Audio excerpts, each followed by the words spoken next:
भाई, good morning भाई। कैसी है पब्लिक? गुड मॉर्निंग भाई, गुड मॉर्निंग। गुड मॉर्निंग भाई, कैसे हो? डुर्र, अच्छा गुड मॉर्निंग। लेकिन यार एक गड़बड़ है डुर्र में। कल भी मैंने देखा था कुछ एक आध यूट्यूब पर जो है कोई वीडियो रहा होगा, उसमें कुछ बच्चों ने कमेंट किया था डुर्र। लेकिन यार मुझे ऐसा लगा जैसे कि वो जो ढुर्र है वो लोगों के समझ में कैसे आएगा। मतलब मेरी बात समझ रहे हो कि वो तो वही सोचेगी, पता नहीं। अब जैसे एफएसजीएच लोगों ने लिखना शुरू किया है तो उसमें एक आध बच्चे लिख भी देते हैं भाई एफएसजीएच का ये मतलब होता है, तो लोग फिर समझ जाते हैं। ऐसी एक लाइन अंग्रेजी की है तो वो इतना खूबसूरत स्टेटमेंट है, उसके आगे एक दिल बना होता है, तो वो बच्चों को समझ में आ जाता है। लेकिन ढुर्र कैसे समझ में आएगा भाई? ये तो बड़ा मुश्किल है काम। तो हमें लगता है कुछ लोगों को ढुर्र को एक्सप्लेन करना पड़ेगा, है ना। तो ढुर्र को हल्का सा एक्सप्लेन करना पड़ेगा कि भाई ये एडियाबेटिक स्लोप्स के बारे में बात हो रही है, एडियाबेटिक कर्व्स के स्लोप्स के बारे में बात हो रही है ना। तो वो जब तक वो नहीं लिखोगे लोग सोचेंगे ये ढुर्र ढुर्र क्या करते रहते हैं, अजीब बेवकूफ बच्चे, समझ रहे हो। तो ये तो भाई तो समझा करो। तो थोड़ा सा एक्सप्लेनेशन तो लोगों को, अब भाई हमारी तुम्हारी भाषा है, अब सबके समझ में नहीं आएगी। अब समझ बात को, जो पढ़े लिखे लोग नहीं है उनको क्या समझ में आएगा कि ढुर्र क्या होता है?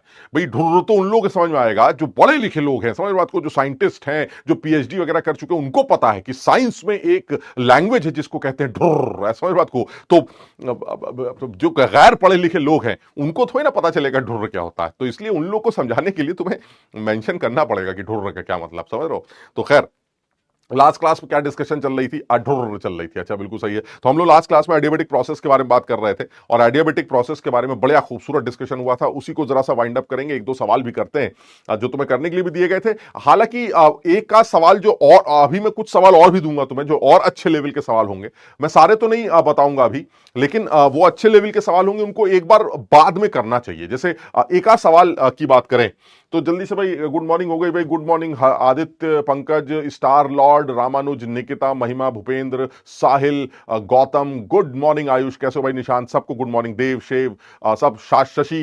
रूनी, संध्या, करण, गुड मॉर्निंग बेटा, गुड मॉर्निंग। तो सबके लिए गुड मॉर्निंग हो गई, जिसको नहीं किया उनको भी गुड मॉर्निंग हो गई। चलिए तो पढ़ाई स्टार्ट करें भाई। डॉट जल्दी से, रात वाले डॉट एक सेकंड के लिए निपटा जाए। डॉट नहीं चल रहा है, चल रहा है। सर मुझे एक बार बोल दो, पीयूष खूबसूरत लल्लू दिखकर तुम्हारी जिंदगी पे क्या? पीयूष तुम जो भी बुलवाना चाह रहे हो वो हमने बोल दिया दोस्त। इजी वर्सेस प्रयास मॉड्यूल कौन सा बेस्ट है? दोनों ही बेस्ट है बेटा। सर आप सच में गोट हैं, थैंक यू। सर गलत बात, पहले अमीर टीचर्स को चाय क्यों मिलती है? पर मैं आपके साथ हूं सर। अभ्युदय, बस तुमने अगर हमारा साथ दे दिया तो दुनिया जीत लेंगे हम, समझो बात को। आज से इस बारे में बात की जाएगी कि भाई सिर्फ अमीर लोगों को चाय पहले क्यों मिलती है, एक गरीब मास्टर को चाय पहले क्यों नहीं मिलती। बात तो सही। सर मुझे लल्लू बोल दीजिए, विलाल लल्लू। सर मैंने भाई भी इजी नोट्स ले लिए, बहुत बढ़िया। इजी नोट्स की कॉपी भी अवेलेबल है वहां पर, बहुत बढ़िया। सर आपके इजी नोट्स तो बवाल हो गए, बहुत बढ़िया। सर मेरे दोस्त प्रियम को लल्लू बोल दीजिए। अबे तुम दोस्तों को लल्लू क्यों बुलवाते हो बे? मारो पकड़ के दोस्तों को लल्लू। लल्लू से काम कहाँ चलता है, दोस्तों को खींच के लगाया जाता है एक। सर मेरे दोस्त आपको आर्टिस्टिक लल्लू बोल दीजिए, आर्टिस्टिक। आज इजी मंगा लिया, बहुत बढ़िया। Zero order reaction must be complex reaction, ये ट्रू या नहीं समझे? अब जीरो ऑर्डर रिएक्शन तो हमेशा कॉम्प्लेक्स ही होगी ना यार, गजब लल्लू आदमी हो यार तुम।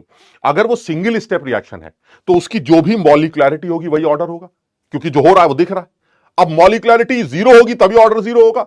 मॉलिक्युलरिटी जीरो का मतलब है मॉलिक्यूल ही नहीं है रिएक्शन में, तो ये कैसे हो सकता है? गजब लल्लू आदमी हो। इसका मतलब हुआ जीरो ऑर्डर कभी भी सिंगल स्टेप नहीं हो सकती, वो हमेशा कॉम्प्लेक्स रिएक्शन ही होगी।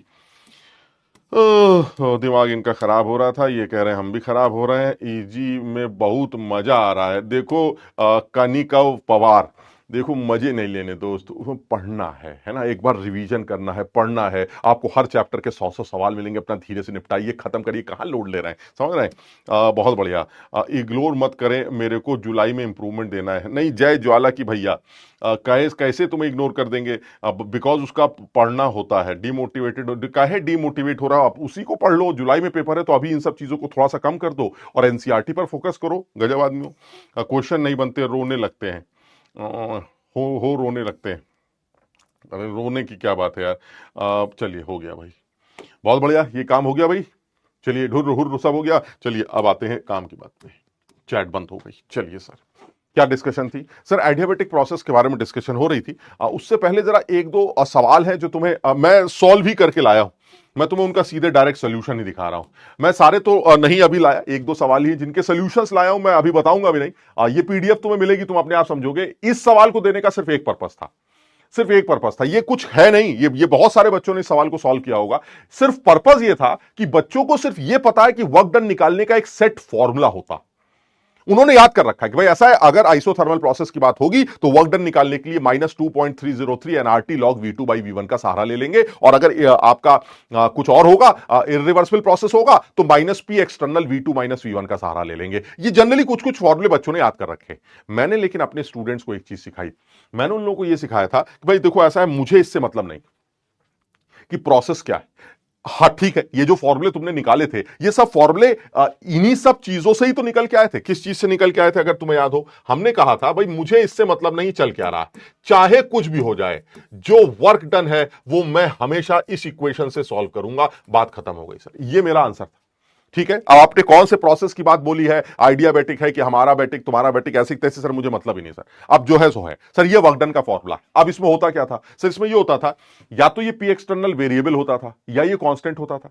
अगर ये वेरिएबल है तो वॉल्यूम के रेस्पेक्ट में इसकी वैल्यू क्या है, तो हम लोगों ने ये डिसाइड किया था कि अगर कोई रिवर्सिबल प्रोसेस है तो उस केस में पी एक्सटर्नल की वैल्यू और गैस का प्रेशर बराबर होगा, और अगर पी एक्सटर्नल और गैस का प्रेशर बराबर है तो फिर गैस का प्रेशर तो एनआरटी बाई वी होता है। तो तुमने यहां पर एनआरटी बाई वी रखकर इसको इंटीग्रेट किया था और आपको अपना वैल्यू मिल गया। ठीक, मैंने यहां पर सवाल में क्या किया है, जिस बच्चे को ये इक्वेशन पता है उसको एक बात पता है कि भाई देखिए ऐसा वर्क डन निकालने के लिए मुझे एक्सटर्नल प्रेशर को देखना पड़ेगा। अगर वो कांस्टेंट है तो इसको बाहर निकाल लूंगा, अगर वेरिएबल है तो अंदर कर दूंगा। मैंने जो तुमको सवाल दिया था उस सवाल में मेरा जो प्रेशर है वो वॉल्यूम के साथ लिंक है, गैस के वॉल्यूम के साथ लिंक। इसका मतलब ये हुआ सर, ये जो प्रोसेस है जिसके अगेंस्ट गैस वर्क कर रही है, ये वॉल्यूम के साथ अगर लिंक है तो सर बात एकदम क्लियर हो गई कि सर आपको पी एक्सटर्नल को इंटीग्रल साइन के बाहर नहीं निकालना पड़ेगा सर, आपको अंदर ही रखना पड़ेगा। तो ऐसे में हमने पी की वैल्यू निकाली और उसको अंदर रख दिया। PV is equal to A plus BV दे रखा है, तो P की जो वैल्यू आएगी वो A by V plus B आ जाएगी। तो हमने P की जगह A by V plus B रख दिया, बस इतना फर्क। यानी ये जो प्रेशर है अब हमने उसकी जगह क्या रख दिया, हमने रख दिया P की जगह क्या रख दिया, A by V plus B. Sir ये हमारा एक्सटर्नल प्रेशर है और हमारा ये इंटीग्रेशन है V1 से V2 sir. This will be the overall net W sir. बस अब आप इसको इंटीग्रेट कर दीजिए, अब इसमें क्या केमिस्ट्री है बताइए सर। लेकिन ये सवाल देने का रीजन क्या, इस सवाल को देने का रीजन सिर्फ इतना था कि आप आगे के लिए भी अपने आप को तैयार रखिएगा। कोई जरूरी थोड़ा ना है कि PV is equal to NRT, यानी P की वैल्यू हमेशा एनआरटी बाई वी होगी। अगर P की वैल्यू एनआरटी बाई वी है तो उससे जो इंटीग्रेट करके वर्क डन निकल के आएगा वो -2.303 NRT log V2 by V1 आएगा, जो कि आपने आइसोथर्मल प्रोसेस में याद भी किया है। लेकिन ऐसा भी तो हो सकता है कि प्रेशर जो है वो वॉल्यूम का टर्म है, लेकिन वो इस तरह से वेरी करता है जैसे मैंने दे दिया, या किसी और तरह से दे देगा कि प्रेशर जो है वॉल्यूम का फंक्शन है एवी प्लस बीवी स्क्वायर, एवी प्लस बीवी क्यूब, एवी प्लस बीवी प्लस सीवी स्क्वायर, कुछ भी। तो अगर प्रेशर वॉल्यूम का फंक्शन है तो आप इस प्रेशर की वैल्यू उठाकर यहां रखिएगा, तब इंटीग्रेट करिएगा, उससे वर्क डन निकल के आएगा। ये पर्पस था। सर ये कौन सा प्रोसेस है sir, P is equal to A V plus B V, ये सब क्या लिखा है आपने, ये कौन सा प्रोसेस है सर, क्या ये आइसोथर्मल प्रोसेस है सर? कैसी गंदी गंदी बातें कर रहे हैं, ये आइसोथर्मल प्रोसेस के लिए नहीं लिखा गया है।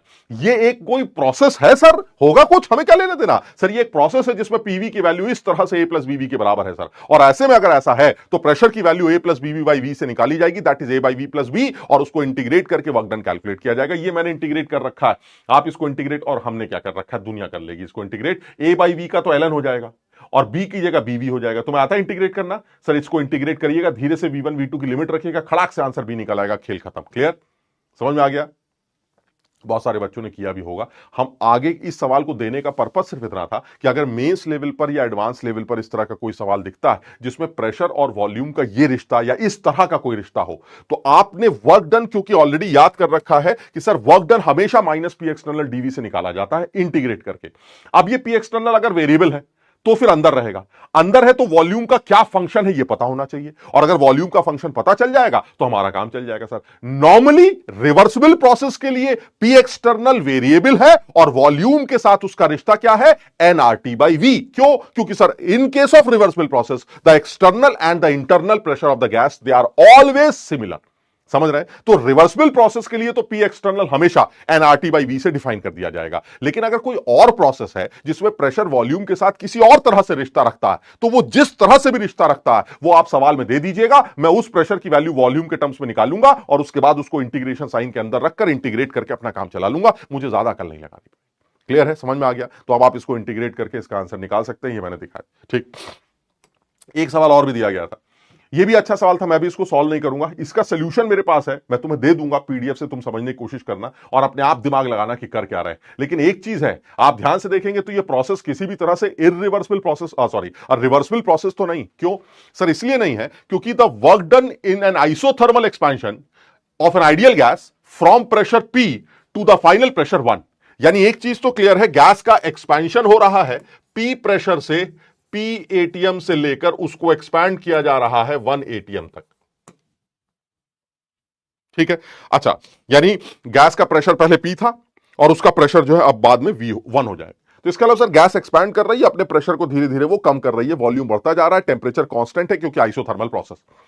लेकिन सर फिर ऐसे तो ऐसा हो गया ना सर, P से अगर आप 1 तक जाना चाहते हैं, यानी P1 दे रखा है, P2 दे रखा है, तो सर ये एक रिवर्सिबल प्रोसेस भी हो सकता है, खट खट खट खट खट खट खट खट खट खट खट खट खट खट खट खट खट खट, बिल्कुल हो सकता है सर। और ये एक इरिवर्सिबल भी प्रोसेस हो सकता है, खड़ाक, बिल्कुल हो सकता है सर। लेकिन आपने बताया था इरिवर्सिबल प्रोसेस सिर्फ ये नहीं होता कि खटाक।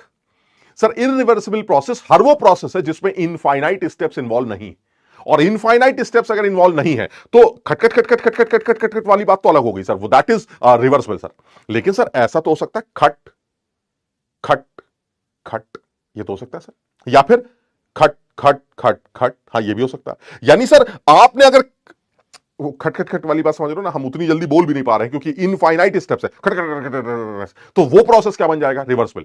लेकिन खट खट खट खट, या फिर खड़ाक, या फिर खट खट खट, या फिर खट खट खट खट खट खट, ये जितने भी वैल्यूज हैं जिसमें आपका पिस्टन रुक रहा है रुक रहा है रुक रहा है रुक रहा है, तो दैट इज इरिवर्सिबल प्रोसेस, वो एक इरिवर्सिबल प्रोसेस होगा, इसमें कोई शक नहीं। यहां पर भी अगर आप देखें कि आपको P से लेके 1 ATM तक जाना है, लेकिन वो कह रहा है कि इतने सारे स्टेप्स बीच में इन्वॉल्व हैं कि हर स्टेप पर जो एक्सटर्नल प्रेशर है वो एग्जैक्टली 1 ATM कम है पुराने वाले से। क्या खूबसूरत सवाल होना है, समझ बात को। यानी आपका प्रेशर पहले P, ठीक, अब आपका प्रेशर एकदम से 1 ATM कम हो जाएगा, तो अब आपका बाहर का प्रेशर कितना हो जाएगा? P-1, और जैसे ही P-1 होगा गैस खड़ाक से ऊपर उठेगी। सर बाहर P-1 है और अंदर P है सर, तो गैस खट। फिर क्या किया सर? हमने बाहर से फिर से इतने कागज गिरा दिए, अब बाहर का प्रेशर फिर से P-1 की जगह P-2 हो गया। अब जो वर्क डन होगा वो P-2 के अगेंस्ट होगा, खट। P-3 खट, P-4 खट। कब तक? जब तक कि पूरा बाहर का प्रेशर 1 ATM तक ना पहुंच जाए, क्योंकि हमें फाइनली एक्सपैंड कहां तक करना है? 1 ATM। यानी सर दिस इज, इसमें बच्चों को एक डाउट आता है, मैंने सवाल इसलिए दिया, बच्चों को डाउट आता है sir it will be a reversible process sir, इसको रिवर्सिबल होना चाहिए सर। आपने बताया था खट खट खट खट खट खट खट खट खट, सर ये रिवर्सिबल प्रोसेस सर, सॉरी ये रिवर्सिबल प्रोसेस सर, खट खट खट खट। मैंने ये बताया था रिवर्सिबल प्रोसेस वो प्रोसेस होता है जिसमें गैस P ATM से 1 ATM तक जब एक्सपैंड होगी तो इनफाइनाइट स्टेप्स इन्वॉल्व होंगे, उसको मैंने बोला था रिवर्सिबल। इनफाइनाइट स्टेप्स का इन्वॉल्वमेंट है डिस्पोजेबल में, इनफाइनाइट स्टेप का इन्वॉल्वमेंट होगा। अगर इनफाइनाइट स्टेप्स का इन्वॉल्वमेंट होगा तो ऐसे में अगर इनफाइनाइट स्टेप्स का इन्वॉल्वमेंट है तब आप उसको क्या बोलेंगे? Reversible process. क्लियर? तो इसका मतलब ये हुआ सर, ये तो बिल्कुल क्लियर हो गया कि यहां पर आपने प्रेशर P था, फिर आपने 1 ATM कम किया, 1 ATM कम करने के लिए आपने इतनी सारी सैंड गिरा दी, इतनी सैंड गिरा दी ऐसे खट, तो 1 ATM कम हो गया। फिर आपने गैस एक्सपैंड कर गई, फिर आपने 1 ATM और कम कर दिया, फिर और एक्सपेंड कर गई, फिर 1 ATM गिरा दिया, फिर और एक्सपेंड कर दिया, यानी 1 ATM करते करते आपने P से लेके कहां तक पहुंच गए सर? 1 ATM तक। फाइनल प्रेशर क्या आ गया? 1 ATM। ये समझ लो, इसको कौन सा प्रोसेस का नाम दोगे? सबसे पहले तो ये क्लियर होना चाहिए ना कि इस प्रोसेस का नाम क्या है सर। इस प्रोसेस का नाम इरिवर्सिबल ही रखा जाना चाहिए। It can not be reversible because the steps are not infinite sir, it is not quasi static process sir. हर स्टेप इक्विलिब्रियम पर नहीं है सर, आप हर स्टेप को डिफाइन नहीं कर पाएंगे सर। आप जब एक एटीएम का प्रेशर कम करेंगे तो पिस्टन यहां से यहां जब जा रहा होगा तो आप बीच की किसी स्टेज को डिफाइन नहीं कर पाएंगे। आप इस स्टेज को और इस स्टेज को डिफाइन कर सकते हैं। फिर जब आप 1 ATM का प्रेशर कम करेंगे तो पिस्टन यहां से खट, तो आप यहां की स्टेज और यहां की स्टेज तो डिफाइन कर सकते हैं, लेकिन इस स्टेज को डिफाइन नहीं कर सकते बिकॉज बीच में इक्विलिब्रियम नहीं है सर। इसलिए इस प्रोसेस को किसी भी सूरत में रिवर्सिबल प्रोसेस नहीं मान सकते। तो इसका मतलब ये हुआ, अगर ये इरिवर्सिबल है और आइसोथर्मल है तो मुझे तो एक ही फॉर्मूला यूज करना है, इससे ज्यादा मैं कुछ नहीं बताऊंगा। मुझे सिर्फ एक ही फॉर्मूला यूज करना है वर्क डन के लिए, -P external V2 - V1, because in case of any adiabatic process, in case of any isothermal process irreversible, the work done is always -P external V2 - V1। वो अलग बात है sir, मुझे individual steps के work done जोड़ने पड़ेंगे sir. जब यहां से यहां गए तब कितना वर्क हुआ, यहां से यहां गए तब कितना वर्क हुआ, यहां से यहां गए तब कितना वर्क हुआ, मुझे वो वर्क लगातार निकालने पड़ेंगे सर।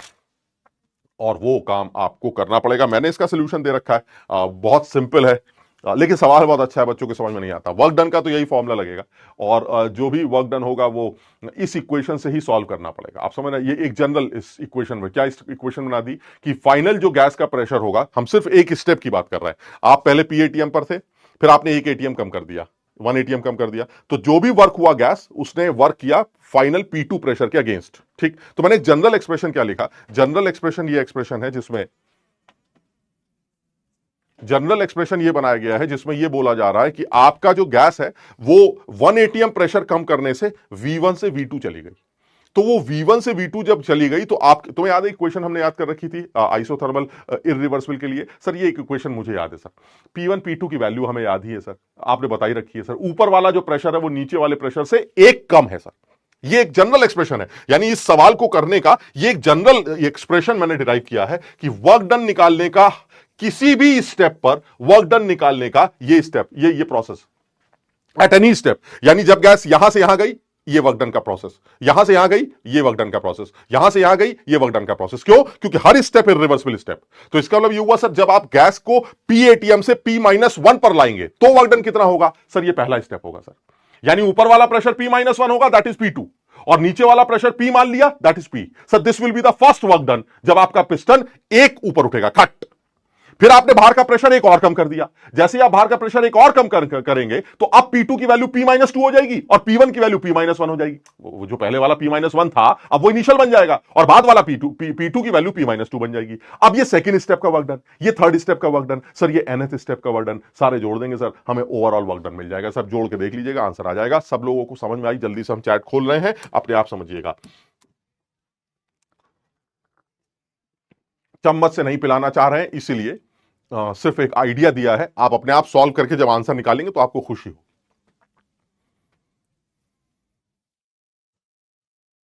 क्लियर है?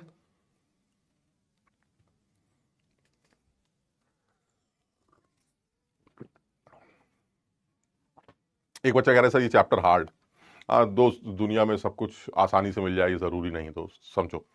थर्मोडायनेमिक्स वैसे भी लोगों की बैंड बजाता है, तो चैप्टर तो थोड़ा बहुत लगता ही है ना, समझ रहे हो।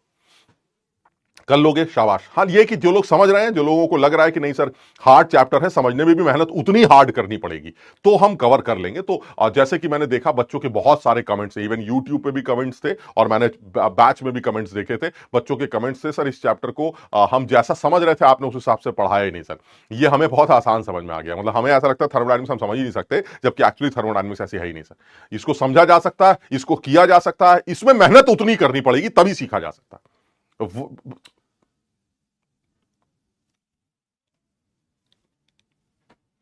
समझो।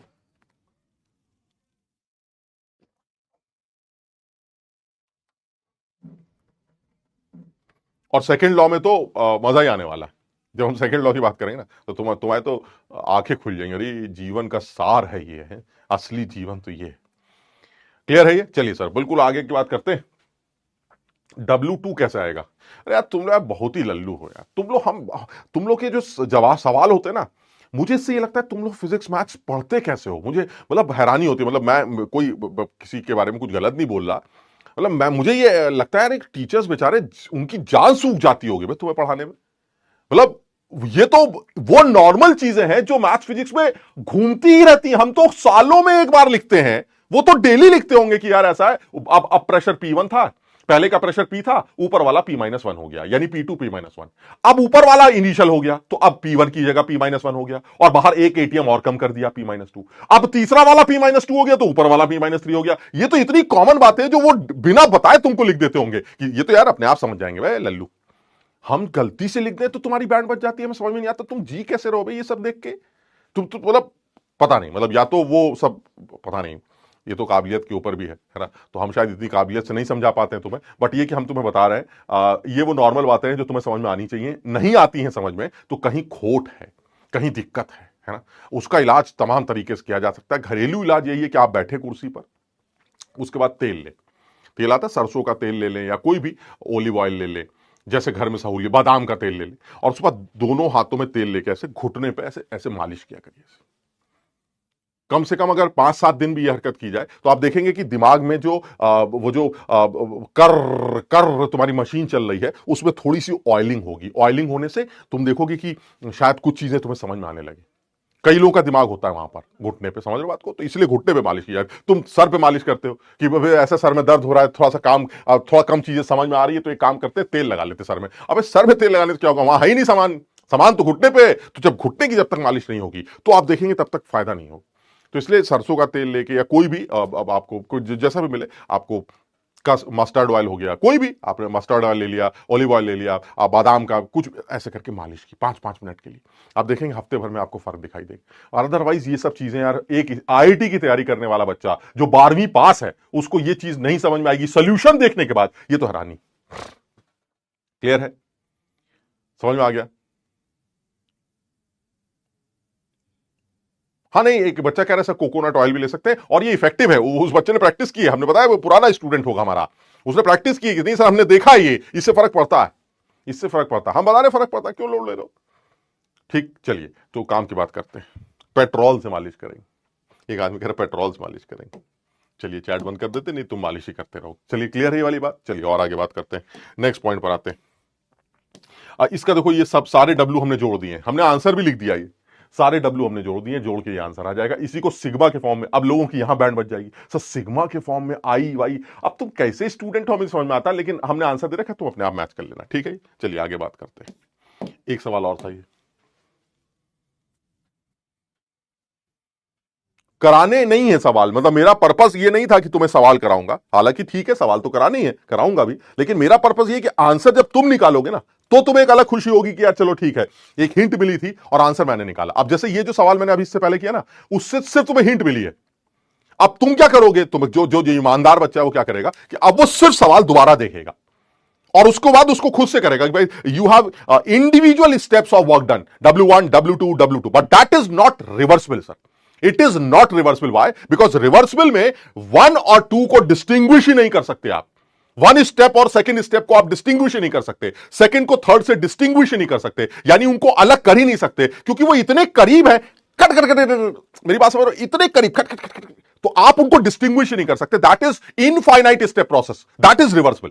So it is not reversible, it is clearly mention कि आपका पहला वाला प्रेशर अब पीएटीएम है और हमने ऊपर से 1 एटीएम कम कर दिया, तो यानी अब P2 की वैल्यू हो गई P-1 और P1 है P, फिर हमने 1 एटीएम और कम कर दिया, तो अब P1 की वैल्यू रह गई P-1 और P2 की वैल्यू हो गई P-2, फिर हमने 1 एटीएम और कम कर दिया। इस तरह से पिस्टन खट खट खट खट खट खट खट उठता गया, और जब बाहर का प्रेशर और अंदर का प्रेशर 1 एटीएम हो गया तो हमने अपना प्रोसेस रोक दिया और अब हमको टोटल कुल वर्क डन निकालना है W1 W2 W2 W3 W4 को ऐड करके। क्लियर है? चलिए सर एक सवाल और दिया गया था, ये खूबसूरत सवाल, हैरानी की बात है जेईई ने मेंस लेवल पर भी ये सवाल पूछा, इसलिए नहीं कि टफ होगा या कुछ ना, इसलिए क्योंकि लंबा है, कर रहे हैं, पुरानी बात नहीं है, 1-2 साल पुरानी कहानी है, यू कर रहे हैं, वो डरा रहे हैं, डराने का तरीका उन्होंने ढूंढ लिया है कि बच्चों को डराने का तरीका है मुश्किल नहीं, कर ही नहीं सकते, उनको बोला गया है मुश्किल मत पूछना, थप्पड़ मारेंगे। क्यों? क्योंकि मेंस का पेपर है। फिर एडवांस क्या करेगा, जब तुम ही मुश्किल पूछ लोगे तो एडवांस क्या करेगा, पेपर आसान होना चाहिए, बेचारे परेशान है, पेपर आसान भी बनाना है, गाली भी नहीं सुननी है कि क्या लल्लू हो, A+B=2 पूछ रहे हो, 2+2 क्या होता है बेवकूफ, वो ये भी नहीं सुनना चाहते। पेपर भी ठीक होना चाहिए, पेपर मुश्किल भी नहीं होना चाहिए, पेपर अच्छा भी होना चाहिए। वो कह रहे यार अजीब बदतमीजी चल रही है, हमसे कुछ बनवाते ही नहीं है, हमें ये नहीं समझ में आ रहा हम पेपर कैसे बनाए, तो उन्होंने तरीका क्या निकाला है, थोड़ी सी कैलकुलेशन डालने लग गए और थोड़ी सी लेंथ बढ़ा दी, 2-3 चैप्टर को इंक्लूड करने लगे, 2 चैप्टर्स को इंक्लूड करने लगे, ऑर्गेनिक को मोल के साथ जोड़ दिया, इलेक्ट्रोकेमिस्ट्री को आयनिक इक्विलिब्रियम के साथ जोड़ दिया, कुछ कुछ बदतमीजियां चालू कर दी उन्होंने। इतने से बच्चों की बैंड बज गई, और बच्चे तो समझो, बच्चे तो बच्चे हैं, बैंड बज गई बस। उन्होंने नहीं, हम तो ये सोच के कहते कि भाई सबसे आसान पेपर आता है, हमको टीचर बताते थे जेईई मेंस सबसे आसान होता है, बोर्ड से भी आसान होता है, आसान पेपर आता है। सो ये तो इन्होंने बदतमीजियां शुरू कर दी। तो पिछले 3-4 सालों से इस तरह की चीजें देखने को मिल रही हैं जिसमें बच्चे खामखा डर रहे हैं, खामखा डर रहे हैं, और उस डर के चक्कर में उनकी बैंड बज रही। अब इस सवाल में भी देखिए लंबाई चौड़ाई पूरे उसमें पूरे एहतमाम के साथ इन्होंने जो है सवाल बनाया है। ये सवाल इतने बड़े बोर्ड पर जब 5 लाइनों का बन रहा है तो अगर कहीं छोटा कर दिया जाता तो ऐसे करके यूं हो जाता है। करना क्या है सर? करना देखिए कुछ नहीं, ये वही प्रोसेस, वही सवाल है सर जो आपने बताए हैं जेईई ने हर साल हर शिफ्ट में लाइन से पूछे हैं, तुम्हारे इम्तिहान में हर शिफ्ट में इससे रिलेटेड सवाल आएंगे ही आएंगे। और वो थी हमारी वही एक इक्वेशन जिसके बारे में बात हुई थी sir, delta H and delta U का relation, delta H and delta U का जो रिलेशन है सर, इस रिलेशन पर भर भर कर सवाल आए हैं, आपके इम्तिहान में भी आने ही आने हैं। इसमें मतलब ऐसा नहीं कि कुछ नया होने वाला। अब सर यहां पर क्या करना है, यहां पर फिर वही बकवास करनी है सर, वर्क डन कैलकुलेट कर, डेल्टा एच कैलकुलेट करना है, सब कुछ दे रखा है, डेल्टा यू दे रखा है, डेल्टा यू निकालो, डेल्टा एच निकालो, पता नहीं क्या क्या करो। तो अगर आप ध्यान से देखें, हमें निकालनी क्या है, हमें निकालनी है वैल्यू ऑफ एक्स, और डेल्टा यू की वैल्यू दे रखी है -x, यानी डेल्टा यू की वैल्यू हम निकाल लेंगे, जो भी वैल्यू आएगी उसका जो मैग्नीट्यूड है वो हम आंसर में रिपोर्ट कर देंगे। मान लो डेल्टा यू की वैल्यू आगे -50, तो आंसर विल बी 50, क्योंकि हमें एक्स रिपोर्ट करना है, -x नहीं। ठीक, तो हमें एक तरह से देखा जाए तो सर बकवास छोड़िए, डेल्टा यू निकालना है। और मुझे जितना बताया गया वो ये है कि अगर मुझे मोलर हीट कैपेसिटी पता हो, जिसको हम सीपी बोल रहे हैं, क्योंकि किसी भी केमिकल रिएक्शन को जब देखा जाता है तो जनरली वो कांस्टेंट प्रेशर पर होती, और अगर वो कांस्टेंट प्रेशर पर हीट कैपेसिटी प्रोवाइड कर रहा है तो इसका मतलब वो हमें धीरे से सीपी दे रहा है। सो दिस इज सीपी, उसने हमें सीपी दे रखी है। क्लियर है? हमसे ये पूछा जा रहा है कि भाई साहब मुझे ये बताइए कि हमारा जो इंटरनल एनर्जी चेंज है वो कैसे कैलकुलेट करेंगे आप। तो हमने कहा देखिए ऐसा है, हमें तो एक ही चीज समझ में आती है कि अगर मुझे ये काम करना भी पड़ रहा है तो जो डेल्टा एच वो delta U plus P delta we से निकाला जाएगा। सर बताओ, समझे बात को? हाँ सर, चलिए हम मान लेते हैं आपकी बात को। निकलेगा कैसे सर? डेल्टा एच कितना होगा सर? डेल्टा एच को कोने में एनसीपी डीटी से निकाल लीजिएगा, और पी डेल्टा वी की वैल्यू दे ही रखी सवाल में, करना क्या सर? तो दोनों काम करके डेल्टा यू आ जाएगा। तो यानी अल्टीमेटली डेल्टा एच भी पता है, डेल्टा पी डेल्टा वी भी पता है, डेल्टा यू निकल आएगा। डेल्टा एच कैसे निकलेगा? चलिए सर कोने में चलते हैं। तो डेल्टा एच की जो वैल्यू आएगी वो आएगी एन, एन हमें दे नहीं रखा है, नहीं दे रखा है, अब वो 2.2 ग्राम, तो 2.2 ग्राम नाइट्रस ऑक्साइड, तो 2.2 और नाइट्रस ऑक्साइड कितना होता है? 28 और 16 44, यानी कि ये 44, यानी अगर देखा जाए तो ये 1/2 यानी 0.05 हो गया सर, ये 0.05 हो गया सर।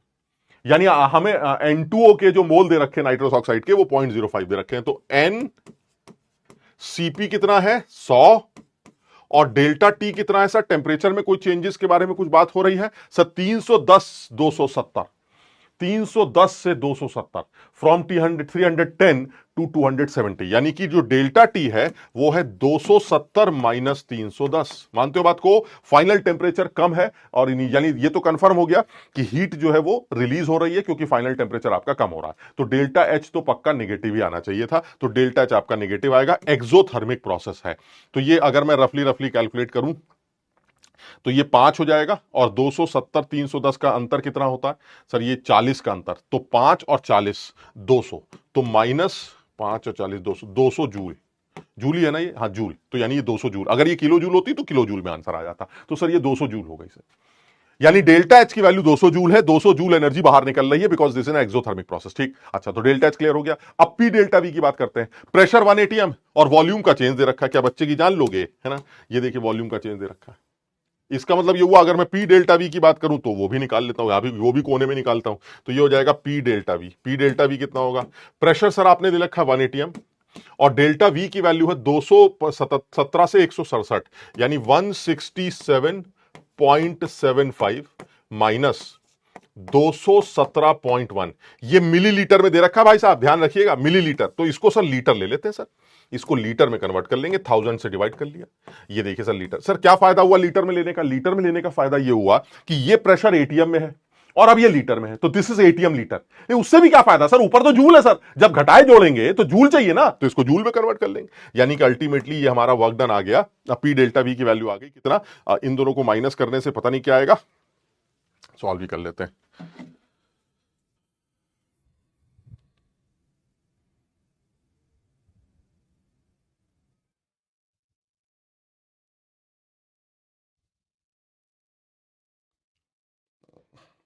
क्या है? 167.5, नहीं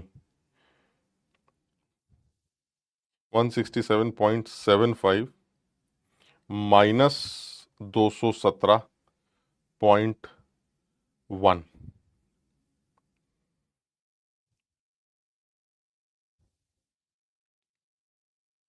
और इसको मल्टीप्लाई किया 101.3 से, फिर डिवाइड किया 1000 से, तो ये आ गया 5।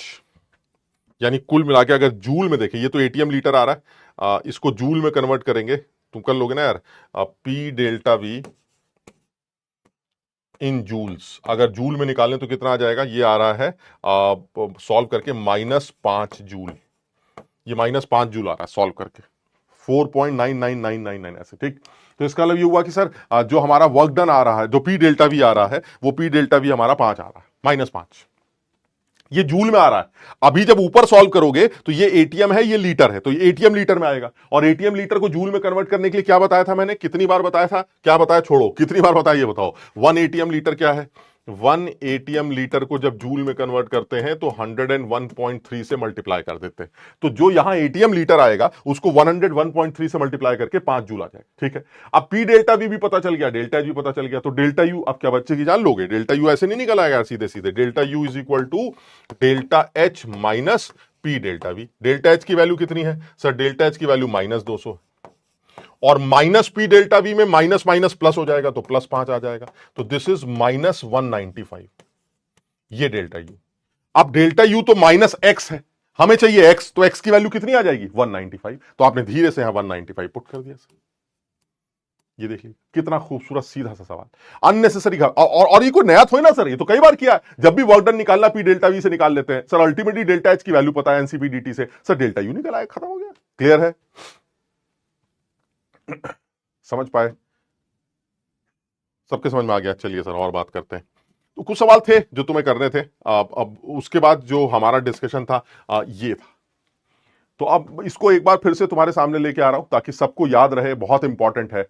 अगर एक्सपेंशन की कहानी चल रही, आप समझ, बल्कि मैं तो एक बार ये चाह रहा हूं कि मैं फिर से बनाऊं तुम्हारे सामने, तो मैं ये एक बार फिर से बनाना चाह रहा हूं कि अगर एक्सपेंशन, और ऐसे रफ बनाना चाह रहा हूं कि अगर एक्सपेंशन, हम यहां पर केस बनाते हैं, एक्सपेंशन की कहानी चल रही है अगर, और अगर कॉन्ट्रैक्शन की कहानी चल रही है, यानी या तो गैस फैल रही है या गैस को दबाया जा रहा है ना, एक्सपेंशन भी हो सकता है और कॉन्ट्रैक्शन भी हो सकता है।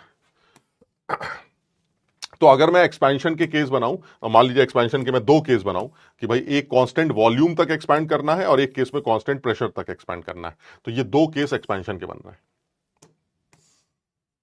ऐसे रफली ये 2 केस कॉन्ट्रैक्शन के ले लेते हैं, कांस्टेंट वॉल्यूम तक कॉन्ट्रैक्ट करना है या कांस्टेंट प्रेशर तक एक्सपैंड करना है, कॉन्ट्रैक्ट करना है, ये हमारे केस, ठीक है। तो अब अगर आप ध्यान से देखें तो ये साफ दिखाई देता है सर, ये प्रेशर ले लेते हैं, इधर वॉल्यूम ले लेते हैं, ये प्रेशर ले लेते हैं, इधर वॉल्यूम ले लेते हैं, ये प्रेशर ले लेते हैं, ये वॉल्यूम ले लेते हैं, ये प्रेशर ले लेते हैं, ये वॉल्यूम ले लेते हैं, ठीक।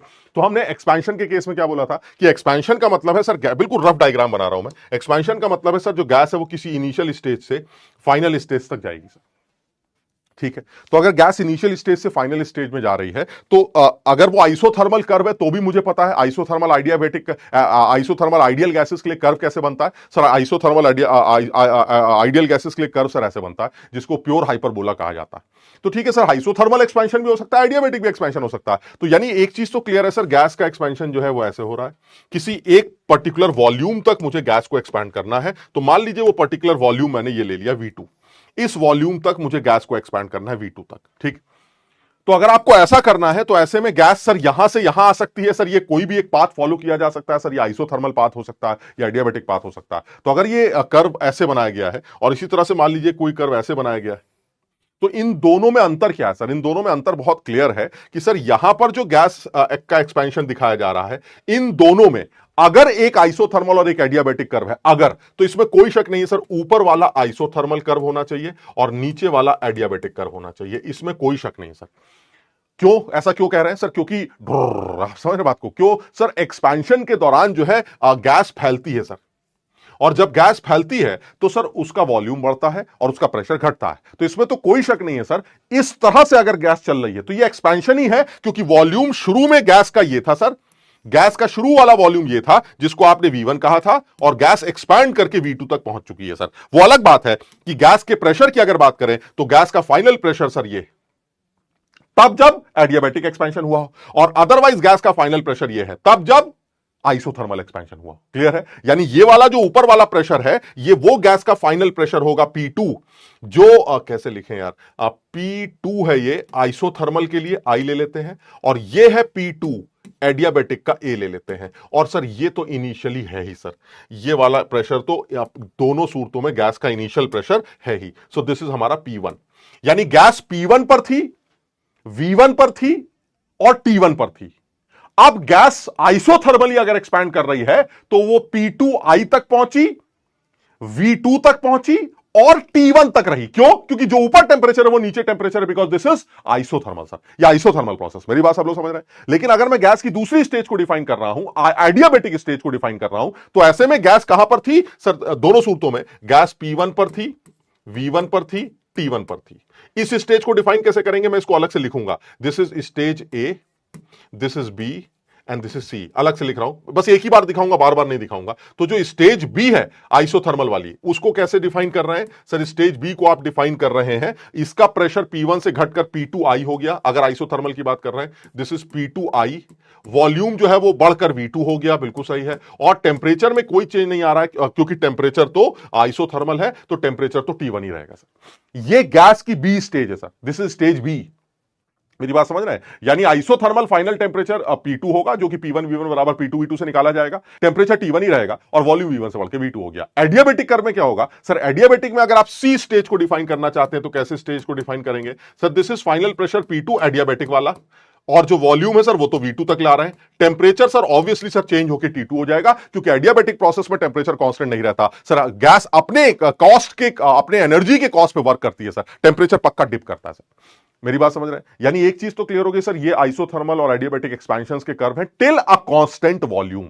ठीक, ऐसे में कौन सा एडियाबेटिक है, कौन सा आइसोथर्मल है, मैंने बताया था। जब एक्सपेंशन होता है तो जो ढुर्र ज्यादा वाला है सर वो हमारा एडियाबेटिक है, तो नीचे वाला एडियाबेटिक, ऊपर वाला आइसोथर्मल। ठीक, अच्छा यही चीज सर कांस्टेंट प्रेशर तक भी हो सकती थी, यानी जो आपका एक्सपेंशन है सर वो एक फिक्स प्रेशर तक हो, ये भी पॉसिबल है sir. And this fix pressure is now suppose P2, sir P2 ले लेते हैं।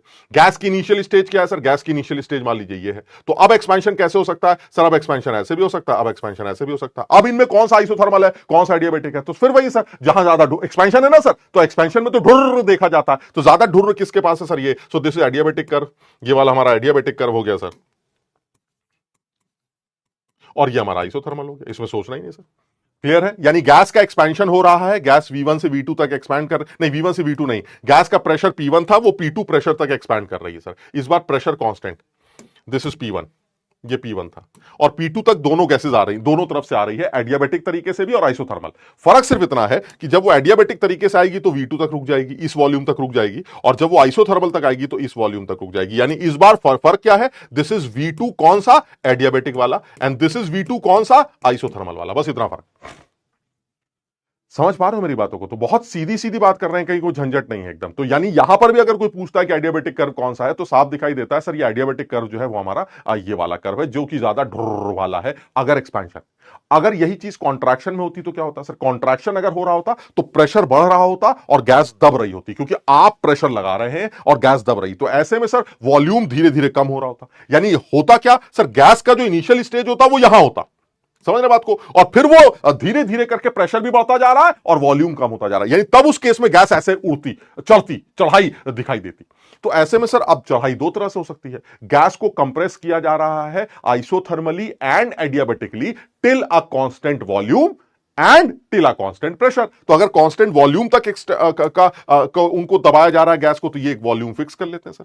ये वॉल्यूम आपने फिक्स कर लिया, दिस इज V2, ये वॉल्यूम फिक्स हो गया, और ये आपका इनिशियल वॉल्यूम है जो कि फिक्स है V1।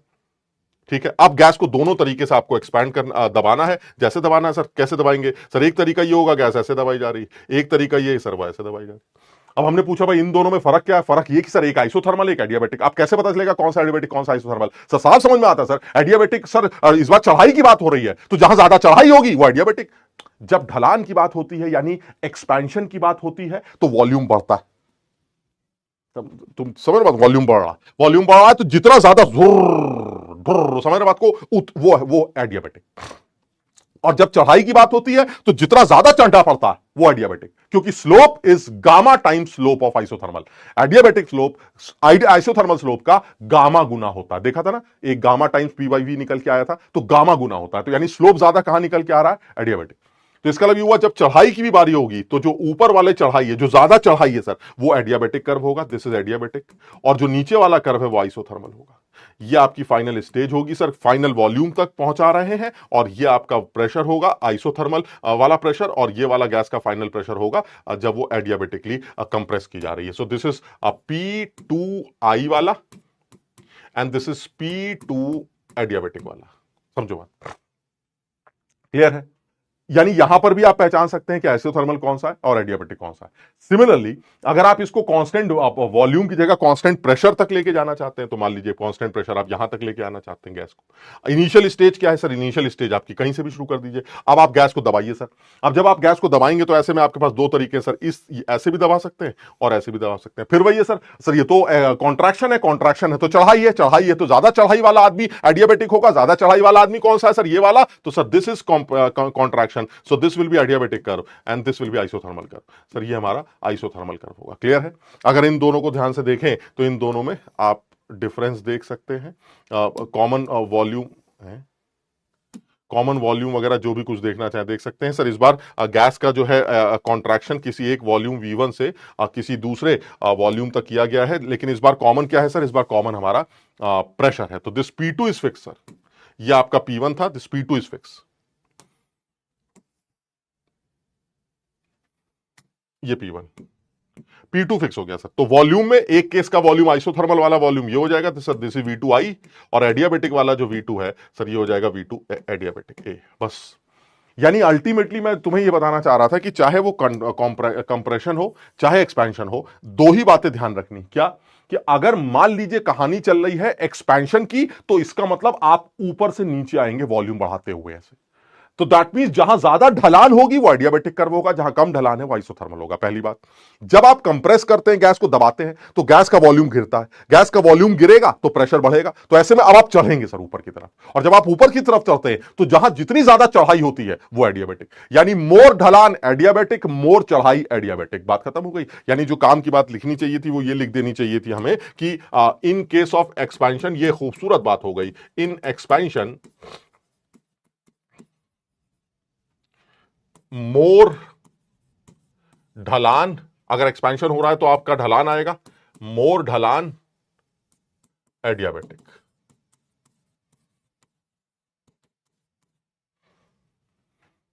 यहां पर पूरी बात लिख देते हैं। इन केस ऑफ 2 और more adiabatic expansion curves, adiabatic expansion curves of different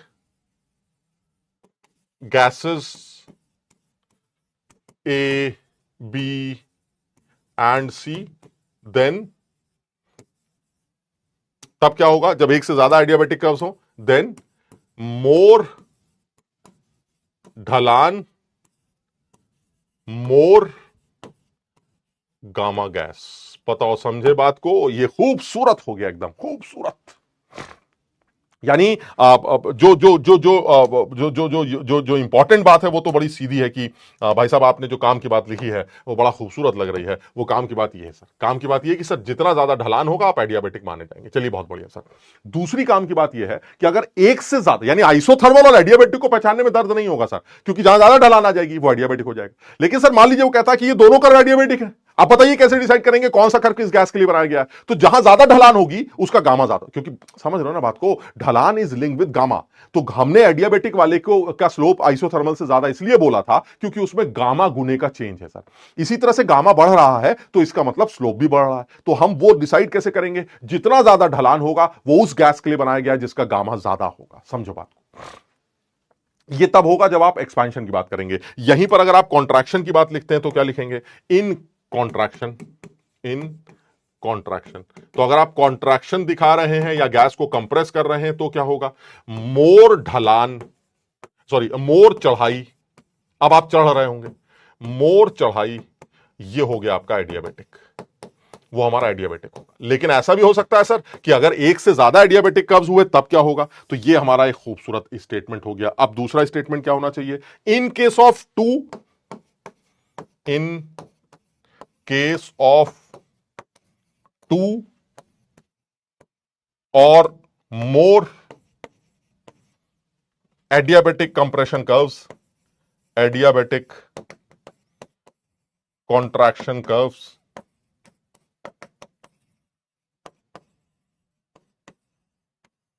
of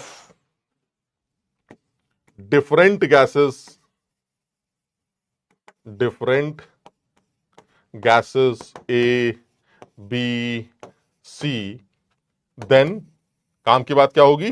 काम की बात होगी मोर चढ़ाई, मोर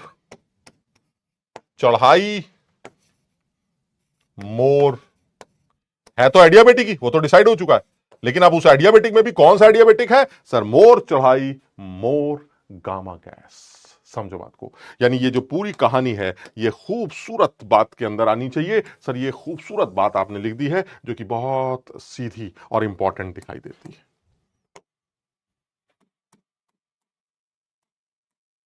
क्लियर है? यहां तक सबके समझ में आ गया भाई? जल्दी से बताओ, क्लियर है?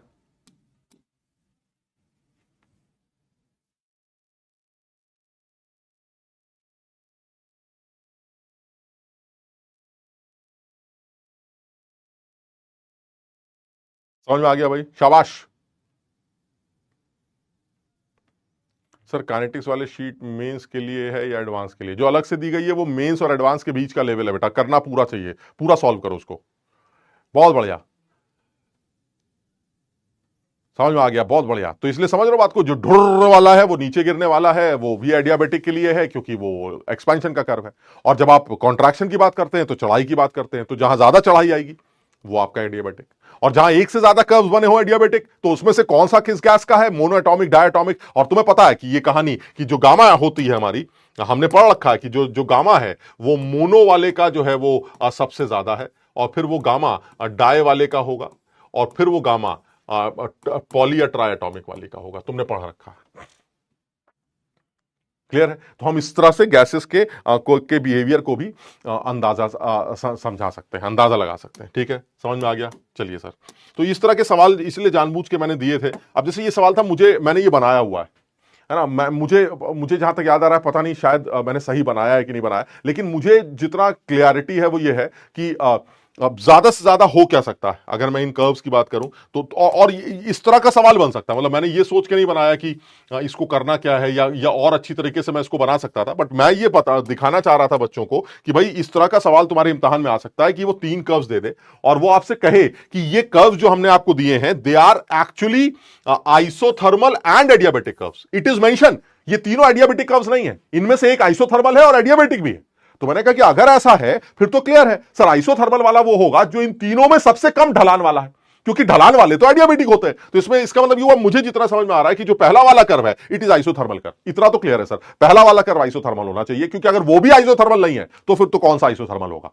क्लियर है ना? तो इसलिए एक चीज तो क्लियर हो गई, ए वाला जो हमारा कर्व है दैट इज गैस नहीं, फर्स्ट कर्व कैसे लिखें, अब जो भी है यार, तो कर्व ए हमारा आइसोथर्मल है, ये तो क्लियर, कर्व ए हमारा आइसोथर्मल। ठीक, अच्छा, अब बी और सी एडियाबेटिक हो गए।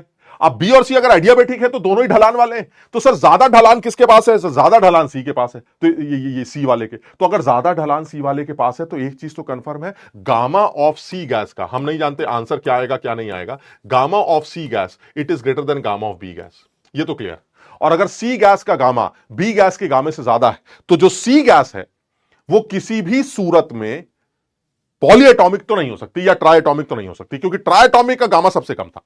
मेरी बात सब लोग समझ रहे हैं? तो इसका मतलब ये हुआ कि अगर बी हमारी ट्राइएटॉमिक है तो ऐसे में सी हमारी डायटॉमिक या मोनोएटॉमिक कुछ भी हो सकती है, और अगर बी हमारी डायटॉमिक है तो जो सी होगी वो पक्का हमारी मोनोएटॉमिक होगी। तो अब ये जो ऑप्शन है मैंने बहुत ज्यादा सोच के नहीं बनाए, लेकिन इन ऑप्शंस को अगर कंपेयर करें तो पहला ऑप्शन तो गलत लगता है। तीसरे को देखें तो curve C is adiabatic expansion curve for mono, C is for mono. C अगर मोनो के लिए बनाया गया है तो इसका गामा सबसे ज्यादा होना चाहिए। अब पॉसिबल तो है सी कैन बी मोनो, है ना, सी कैन बी मोनो क्योंकि इसका गामा सबसे ज्यादा है, लेकिन सी डाय भी तो हो सकता है ना, सी डाय भी हो सकता है, क्योंकि डाय से कम तो ट्राई का भी होता है। तो अब ये सोच के नहीं बनाया मैंने बहुत ज्यादा। Curve B is adiabatic expansion curve for diatomic. B जो है वो डायटोमिक के लिए, बी डायटोमिक के लिए हो सकता है अगर सी हमारा मोनोटॉमिक के लिए। तो अब इसको थोड़ा सा समझो, या तो फिर ऐसे लिख देते हैं कि एग्जैक्ट आंसर अगर लिखना चाहें तो B is adiabatic expansion curve of diatomic gas. B diatomic के लिए है ओनली इफ, ऐसे लिख देते हैं, ओनली इफ सी कर्व, नहीं, only if C gas is monoatomic. यानी अगर सी मोनोएटॉमिक हुई, अगर सी मोनोएटॉमिक हुई तो उसका गामा 1.67 होगा। इससे ज्यादा जो गामा हो सकता, इससे जो कम गामा हो सकता है वो डाया का भी हो सकता है और पॉली का भी हो सकता है। तो कर्व बी वाला जो है, या गैस बी वाला जो है, वो एडियाबेटिक एक्सपेंशन कर्व है डायटोमिक गैस के लिए, तब जब सी हमारा मोनोटॉमिक। तो इसको भी फिर, अब या तुम समझो तुम्हें क्या समझाना चाह रहा हूं, मतलब सवाल अब जैसा भी बनाया मैंने, बहुत ज्यादा दिमाग नहीं लगाया था, लेकिन तुम्हें ये बताना चाह रहा हूं कि इस तरह के कर्व्स पर सवाल बन सकता है। इसलिए बहुत ध्यान रखना कि एक बड़ा छोटा सा ऑब्जेक्टिव एडवांस लेवल पर या मेंस लेवल पर पूछ लेगा और बिल्कुल बच्चों को पता नहीं होता, उनको कुछ समझ में नहीं आता कि इस तरह के आंसर कैसे लिखें, क्योंकि ये चीज हमें भी समझ में नहीं आती। तो हम ये सवाल एग्जैक्टली और अच्छी तरह से फ्रेम हो सकता है, मुझे नहीं पता मैंने सही लिखा कि नहीं लिखा, बट तुम्हें सिर्फ ये बताना चाह रहा हूं कि इफ यू हैव 3 कर्व्स जिसमें से एक आइसो है, तो अगर एक आइसोथर्मल है तो वो बाहर वाला होगा, बचे दोनों एडियाबेटिक हो गए। उन एडियाबेटिक में ये भी कंफर्म हो गया जो ज्यादा ढुर्र वाला है वो पक्का उस गैस का होगा जिसका गामा ज्यादा है। बस अब सवाल के ऑप्शंस तुम चेक कर लेना, जो करना है तुम कर लेना। क्लियर है? समझ में आ गई बात? चलिए सर और बात करते हैं। ऐसे एक सवाल ये भी था, ये भी यही सोच के बना रहा था मैं, इसका भी मैंने ऑप्शंस लिख दिए थे उस दिन, तुम्हें सबमिट कर, तुम्हें देने, पीडीएफ देने से पहले मैंने इसके ऑप्शंस लिखे थे। बट यहां पर भी मेरा पर्पस सिर्फ ये था कि if this A curve is isothermal then B and C will be must, they must be what, they must be adiabatic. And if they are adiabatic तो इसमें साफ समझ में आता है सी वो होगा जिसका गामा ज्यादा होगा। तो मुझे नहीं पता ऑप्शंस क्या थे, गामा सी जो होगा वो गामा बी से ज्यादा होगा, ये कंफर्म। इतना तो क्लियर है, मानते हो बात को? यानी ये तो क्लियर हो गया कि अगर सी कर्व के अंदर ढुर ज्यादा है, क्योंकि एक्सपेंशन कर्व है, तो ऐसे में सी हमारा वो गैस का कर्व होगा जिसका गामा ज्यादा होता है। तो अब 4 ऑप्शंस में जिसका गामा ज्यादा है आप उसको टिक कर दें। क्लियर? समझ में आ गया? चलिए सर फटाफट नेक्स्ट पॉइंट पर आते हैं। तो ये कुछ केसेस थे जो इंपॉर्टेंट है। देखो जेई ने, ऐसा नहीं है कि एडवांस में पूछा नहीं यार, जेई ने एडवांस में देखो एक सवाल बनाया है, पूछा है उसने सवाल। अब ये उन्हीं बच्चों को समझ में आएगा कि जो करते हैं, जो समझ सकते हैं। क्या पूछा जा रहा है? The reversible expansion of an ideal gas under adiabatic and isothermal conditions. यानी एक आइसोथर्मल कर्व, एक एडियाबेटिक। तो मैं पढ़ा लिखा हूं, मैं जानता हूं सर ये एक्सपेंशन का कर्व है, वही ढुर ढर्र वाली बातें चल रही हैं। तो सर अगर ये एक्सपेंशन का कर्व है तो इसमें कोई शक नहीं है सर, ऊपर वाला आइसोथर्मल कर्व है, नीचे वाला एडियाबेटिक कर्व। क्लियर है? और इस बार आपने गैसेस को एक कांस्टेंट वॉल्यूम तक एक्सपैंड किया है, दोनों गैसेस को एक कांस्टेंट वॉल्यूम तक एक्सपैंड किया है। The volume is V2। Sir ये देखिए यहां तक एक्सपैंड किया है and the volume is V2। चलिए ठीक है सर। अब करना क्या है? करना यह है, आपसे पूछा जा रहा है कि भाई ये बताइए गैस की जो हालात हैं, इन चारों ऑप्शंस में से कौन से हालात जो हैं आपको गैस के सही लगते हैं। तो इन सब में अगर देखा जाए तो गैस के जो हालात हैं वो कहां ज्यादा अच्छे लगते हैं। तो अगर ये देखें, this is V1 and this is suppose V2। ये वॉल्यूम देखो V2 दे रखा है इन्होंने, ये V2, दोनों का V2। तो अब इस हालात में अगर हम देखें तो क्या लगता है सर? T1 बराबर T2 होना चाहिए, T1 बराबर T2 होना चाहिए। गजब आदमी है सर, बिल्कुल होना चाहिए, क्योंकि आइसोथर्मल प्रोसेस है तो जो गैस का इनिशियल टेंपरेचर T1 है वो गैस का फाइनल टेंपरेचर T2 है। ये आइसोथर्मल कर्व भी तो है, ये इसका फाइनल टेंपरेचर है, तो ये T1 है, ये T1 T2 तो बराबर ही होंगे, आइसोथर्मल प्रोसेस है। तो आइसोथर्मल प्रोसेस के लिए हमारा T1 T2 बराबर होगा। तो ये तो क्लियर हो गया सर, ये तो होना ही था। तो फर्स्ट ऑप्शन तो एकदम सही। ठीक है। अच्छा, T3 की वैल्यू T1 से ज्यादा होनी चाहिए। What is T3? T3 वो फाइनल टेंपरेचर है जो गैस का तब आ रहा है जब वो एडियाबेटिकली एक्सपैंड हो रही है, और T2 वो टेंपरेचर है जो गैस का इनिशियल टेंपरेचर। बात समझ रहे हैं? यानी अगर मैं T1 T3 को कंपेयर कर रहा हूं तो जो T3 है और आप T1 को कंपेयर करें तो गैस बेचारी एक्सपैंड कर रही है, अपने खर्चे पर फैल रही है, दर्द उसको हो रहा है, उसका टेंपरेचर पक्का कम होगा। यानी जो फाइनल टेंपरेचर जो T3 गैस का निकल के आएगा एडियाबेटिक प्रोसेस में सर, वो पक्का कम होगा as compare to T1 sir. समझ रहे बात को? पहले गैस का टेंपरेचर ज्यादा है, फिर वो एक्सपैंड कर रही है, बेचारे अपनी एनर्जी को खर्च कर रही है, उसका टेंपरेचर पक्का डिप करेगा। तो T3 की वैल्यू T1 से छोटी होनी चाहिए, इन्होंने उल्टा दे रखा है, तो ये भी गड़बड़ हो गया। ठीक है।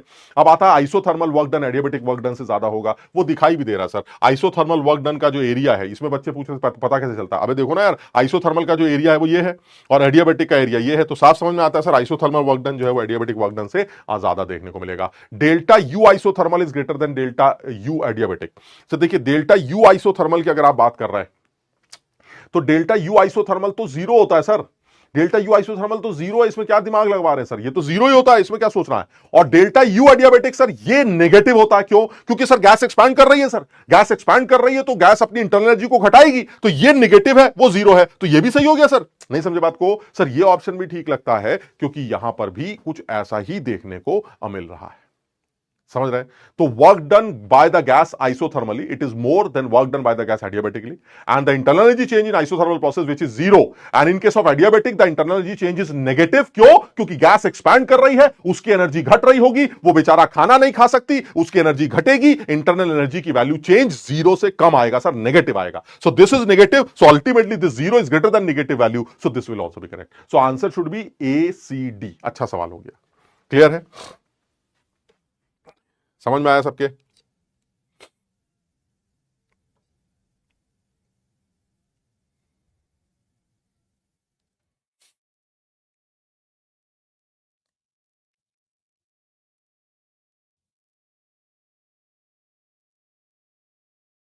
ये तो करना चाहिए, है ना?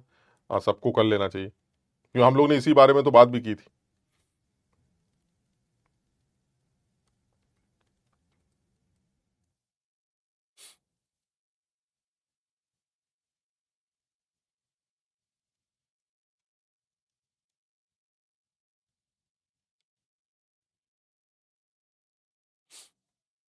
समझ में आ गया भाई?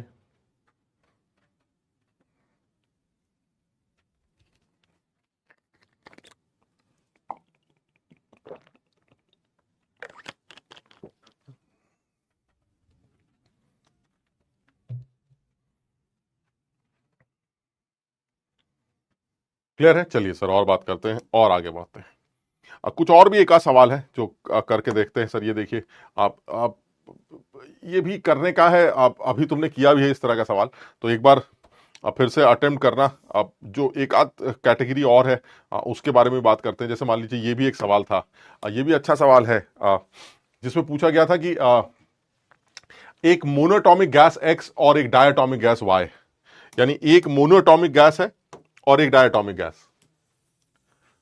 Both initially at the same temperature and pressure, दोनों सेम टेम्परेचर प्रेशर पर है, और इनको कंप्रेस किया जा रहा है एडियाबेटिकली फ्रॉम वॉल्यूम वी से वी बाई टू। वी से वी बाई टू तक आप गैस को लेके आ रहे हैं, दो गैसेस हैं, दोनों को एडियाबेटिकली कंप्रेस किया जा रहा है। यानी जो सिचुएशन है वो सिचुएशन क्या है सर? दोनों को अगर आप एडियाबेटिकली कंप्रेस कर रहे हैं तो सिचुएशन ये कि सर जो हमारा पीवी कर्व बन रहा है वो किस तरह का पीवी कर्व बन रहा है सर? हमारा जो पीवी कर्व है वो ये है, दोनों लोग वी वॉल्यूम पर हैं, दोनों के प्रेशर सेम है, दोनों के वॉल्यूम सेम है, और ये कहां तक आ रहे हैं सर? वी बाई टू तक आ रहे हैं। इसका मतलब मुझे कहां तक एक्सपैंड करवाना है? मुझे वी से स्टार्ट करके वी बाई टू तक एक्सपैंड कराना है सर, मुझे यहां तक एक्सपैंड कराना है। चलिए ठीक है sir, this is V by two, so this is V, है ना? ये हमारा वॉल्यूम वी है, और इसको आप कॉन्ट्रैक्ट करवा रहे हैं, वी यहां है और ये आपका वी बाई टू है सर, इतना कंप्रेस कर रहे हैं। तो अब आपके पास ऑप्शन क्या है? ऑप्शन ये कि सर मेरे पास दो गैसेस हैं, तो मैं इसको एक को ऐसे लेके जा रहा हूं, एक को, और दोनों ही एडियाबेटिक है सर, दोनों ही एडियाबेटिक है सर। तो ऐसे में एक चीज तो क्लियर हो गई सर, जो कंप्रेशन की आप बात कर रहे हैं उसमें कौन सी गैस एक्स है कौन सी वाई है, ये कैसे डिसाइड करेंगे सर? तो वो कह रहा है कि एक्स मोनोएटॉमिक है, तो अगर एक्स मोनोएटॉमिक है तो कौन सी गैस हुई बताइए? एक्स कौन सी गैस आपको लगती है सर? सर जो मोनोटॉमिक गैस है उसका गामा ज्यादा होगा, क्लियर है? Gamma of mono it is more than gamma of di, clear है? तो जो उसका गामा ज्यादा, कंप्रेशन के दौरान उसकी चढ़ाई ज्यादा, समझ रहे बात को? जिसका गामा ज्यादा होगा यानी गामा मोनो की जो चढ़ाई होगी, समझ रहे बात को? गामा मोनो की जो चढ़ाई होगी वो ज्यादा होनी चाहिए गामा डाई की चढ़ाई से। सब लोग समझ गए बात को? सर इतना तो समझ गए, तो यही सिखाना था सर। गामा, इसका मतलब हुआ चढ़ाई किसकी ज्यादा है सर? चढ़ाई तो ऊपर वाले की ज्यादा है, तो इसका मतलब ये हुआ सर ये मोनो वाला है, और अगर ये मोनो वाला है तो इसका मतलब ये एक्स गैस हो गई और ये हमारा वाई गैस हो गई, क्लियर है? एक्स और वाई क्लियर हो गए। अब क्या जानना चाहता है, कौन सी गैस ज्यादा टेम्परेचर पर होगी सर, कौन सी गैस ज्यादा टेम्परेचर पर होगी। जिस गैस ने ज्यादा मेहनत की है उसका टेम्परेचर कम होगा, जिसके ऊपर ज्यादा मेहनत की गई है उसका टेम्परेचर ज्यादा होगा। अब देखिए यहां पर गैस के ऊपर वर्क किया जा रहा है या गैस वर्क कर रही, सर इस बार गैस के ऊपर वर्क किया जा रहा है, कंप्रेस किया जा रहा है। तो ज्यादा वर्क डन कहां हो रहा है सर, जहां ज्यादा वर्क डन होगा सर वहां पर गैस के ऊपर ज्यादा वर्क किया गया है, तो और बेचारी वो एनर्जी बाहर निकाल नहीं सकती, तो वो सारी एनर्जी स्टोर हो जाएगी। यानी इंटरनल एनर्जी चेंज उस गैस की ज्यादा देखने को मिल रही है इस बार जिसके ऊपर वर्क ज्यादा किया गया। क्लियर है और साफ समझ में आता है सर। इस केस में तो area under the curve sir वो एक्स गैस का ज्यादा है, so work done on the gas is more in case of x. और जितना ज्यादा वर्क किया जाएगा सर उस गैस की एनर्जी उतनी ज्यादा बढ़ेगी। क्यों? क्योंकि वो बेचारी एनर्जी बाहर नहीं निकाल सकती, द प्रोसेस एडियाबेटिक। इसका मतलब युवा जितना ज्यादा आप वर्क करेंगे वो उतनी अपनी इंटरनल एनर्जी को बढ़ा लेगी, और जितना ज्यादा उसकी इंटरनल एनर्जी बढ़ेगी उसका टेम्परेचर उतना ही ज्यादा बढ़ेगा। इसका कोई शक नहीं सर, जो हमारा ए गैस है sir that is x gas है सर, उसका फाइनल टेम्परेचर वो हायर होगा दूसरी गैस से जो कि जिसका टेम्परेचर लोअर। क्लियर है? सबको समझ में आ रहा है? कितना खूबसूरत, कितना आसान सवाल, लेकिन एडवांस लेवल का सवाल, छोटा सा। बच्चों को तुम सोचो, तुम में से बहुत सारे बच्चे ऐसे होंगे जो ये सब चीजें पहले सोच ही नहीं सकते थे कि ये हो क्या रहा। सर हम तो अब भी नहीं सोच पा रहे, वो अलग बात है, लेकिन तुम में से कुछ लोग तो ऐसे होंगे जो अब ये सोच पा रहे होंगे कि मैं कर क्या रहा हूं, क्योंकि वो मेरी कुछ बातें याद कर रहे हैं।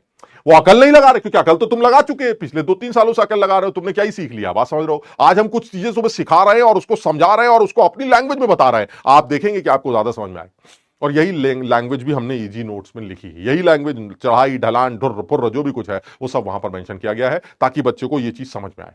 क्लियर है? तो यहां पर भी यही समझाना चाह रहे हैं कि if you have two adiabatic curves, either is expansion curve और contraction curve, we can easily predict which curve is for which gas, either it is mono, di और ट्राई। समझ रहे बात को? उसका तरीका बड़ा आसान है। गामा के ज्यादा होने से एक्सपेंशन के दौरान ढलान ज्यादा दिखाई देता है और कॉन्ट्रैक्शन के दौरान चढ़ाई ज्यादा दिखाई देती है। तो जिस गैस के लिए चढ़ाई ज्यादा दिखाई दे रही है सर वो हमारी एक्स गैस है, दैट इज मोनो, ऊपर लिखा है। तो इसका मोनो कौन सी है? ऊपर वाली, क्योंकि उसकी चढ़ाई ज्यादा।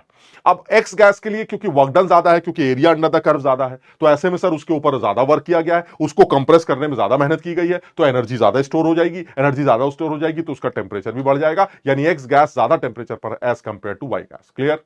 जल्दी से बताओ क्या समझ पाए, क्या ये बात समझ में आए?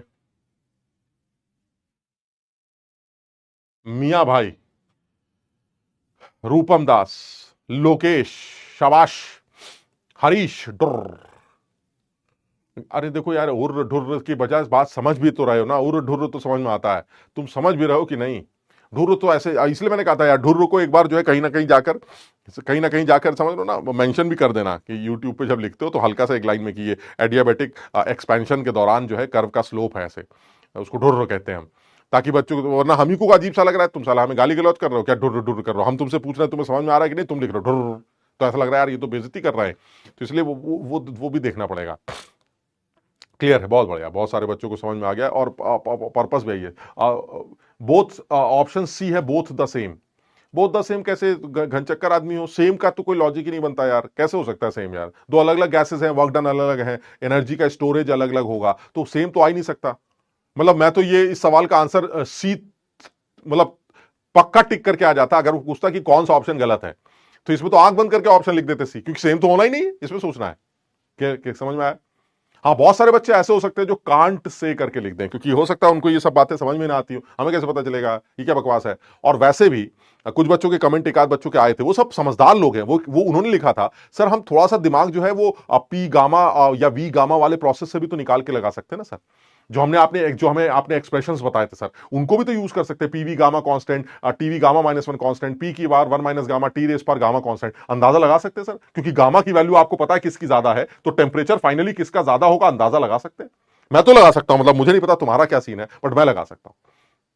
तुम खुद देख लो यार, यहीं से समझ में आ रहा है। The volume of both the gases are same finally and the initial volume is also same, तो deciding factor will be temperature only. और टी की गामा, यानी फॉर्मूला क्या था हमारा, T V gamma -1 is equal to T2V2 gamma -1, यही तो होता है। तो सर जो T2 निकल के आएगा, जो फाइनल टेम्परेचर आएगा वो किसके बराबर आएगा, वो आएगा T1V1 गामा -1 अपॉन T1 है, नहीं क्या निकालना, नहीं, अपॉन V2 गामा -1।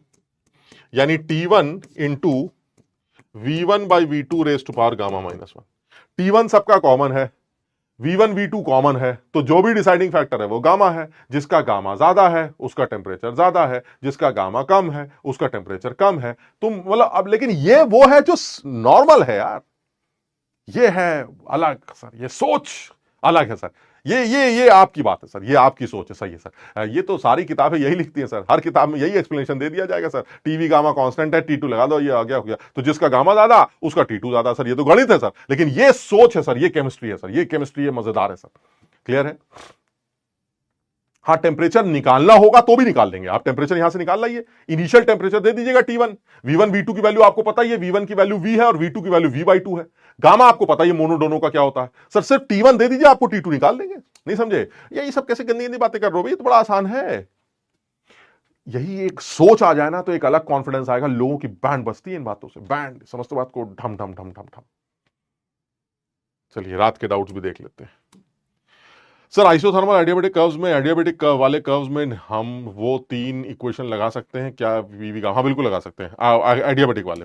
सर अगर एक्सपेंशन होता भी तो एक्स का टेम्परेचर ज्यादा होता, क्योंकि आपने बता दिया। हाँ बिल्कुल, अगर एक्सपेंशन होता तो उल्टा होता, क्योंकि उस केस में गैस, अब पता नहीं, तुम समझ गए होगे यार, अब कंफ्यूज मत करो और ना हमें पकाओ, अब तुम अपने आप समझ जाओगे। सर इजी नोट्स लेना ही होगा, अब इजी नोट्स लेना होगा मतलब, तो सर आपने ऐसे हालात बना दिए कि अब इजी नोट्स लेने ही पड़ेंगे सर। अब आपके पढ़ाने समझ में नहीं आता, अब तो किताबों का ही सहारा लेना पड़ेगा। नहीं, ऐसा हमारा कुछ इंटेंशन नहीं है भाई, समझ में आ गया सर। बाकी समझ में, टेम्परेचर समझ लो। अरे यार थोड़ा सा अपने आप पकड़ लगाओ यार। सर इजी सवाल सोल्यूशन स्पून फीडिंग का साथ आप दीजिए और मुश्किल सवाल हम करेंगे। बहुत बढ़िया सर। क्या आप मेरे साथ खून खराबा कर सकते हैं?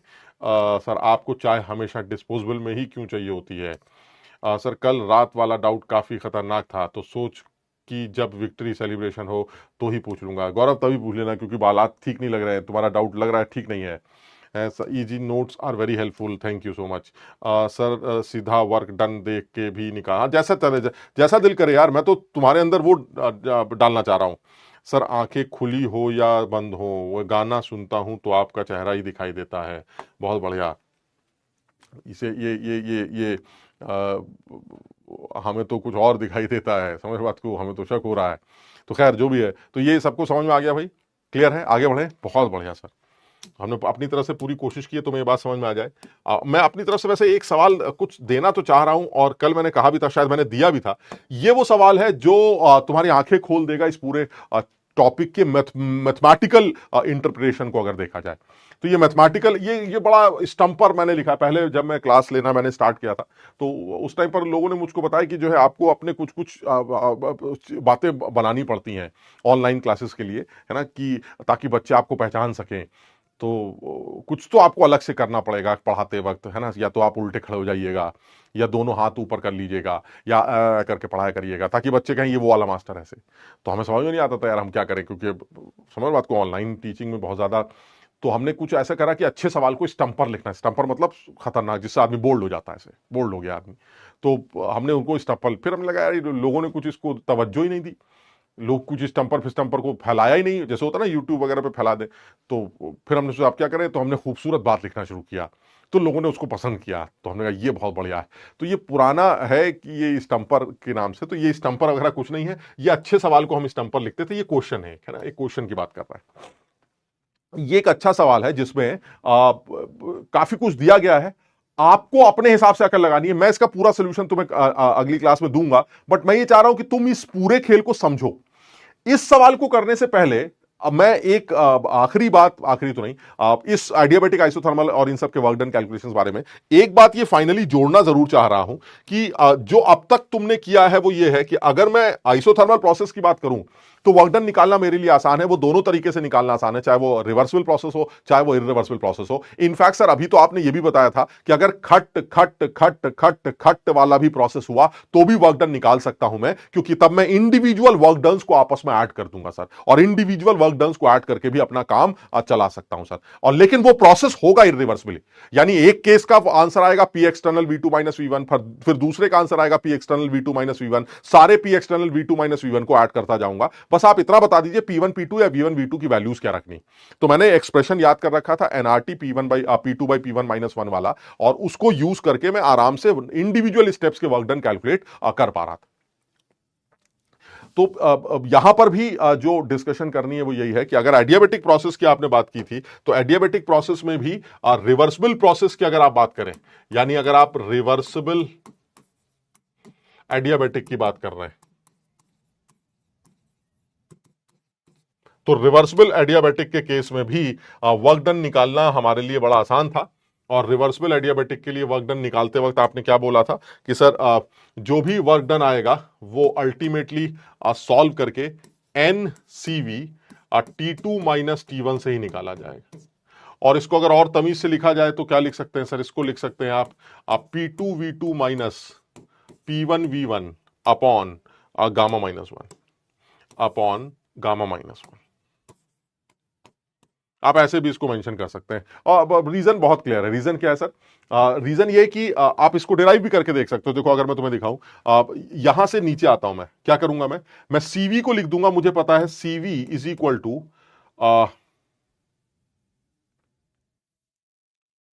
मैं भूल गया, वो सीपी सीवी का क्या रिलेशन था? सीपी बाय सीवी वो था गामा, और सीपी माइनस सीवी था आर। तो क्या था यार? वो सीवी की वैल्यू आ रही थी आर बाई गामा माइनस 1, ऐसी था ना? तो C V is equal to R by gamma minus 1।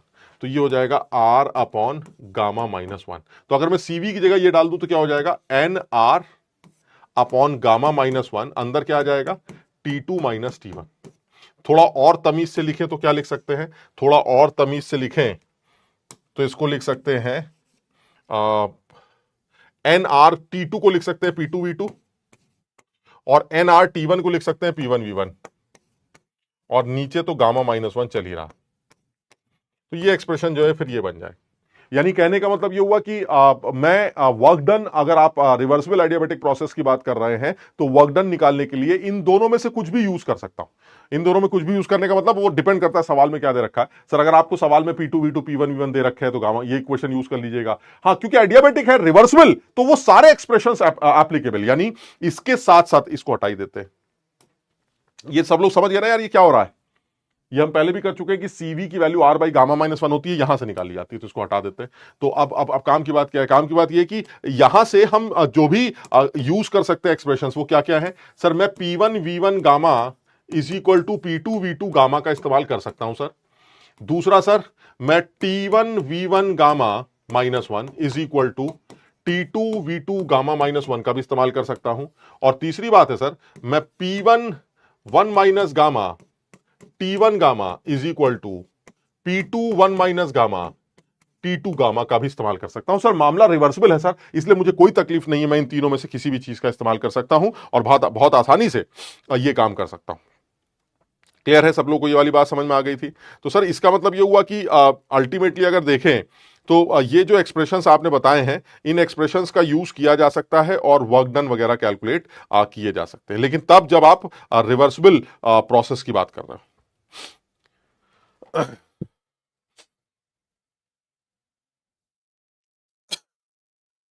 बस एक मिनट भाई।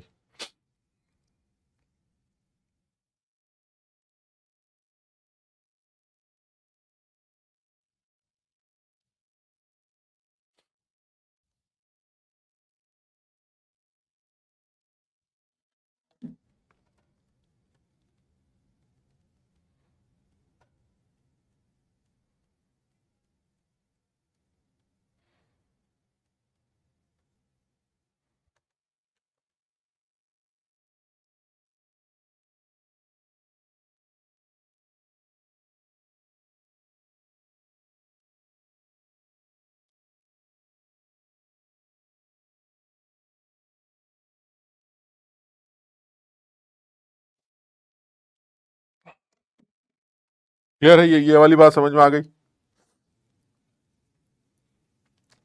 हाँ, तो इसका मतलब हुआ अगर आप रिवर्सिबल प्रोसेस की बात कर रहे हैं तो सर इनमें से कोई भी प्रोसेस, कोई भी फॉर्मूला यूज करके इसको यूज करके आप वर्क डन कैलकुलेट कर सकते हैं। लेकिन अगर आप इरिवर्सिबल की बात कर रहे हैं तो क्या होगा? सर अगर आप इरिवर्सिबल की बात कर रहे हैं,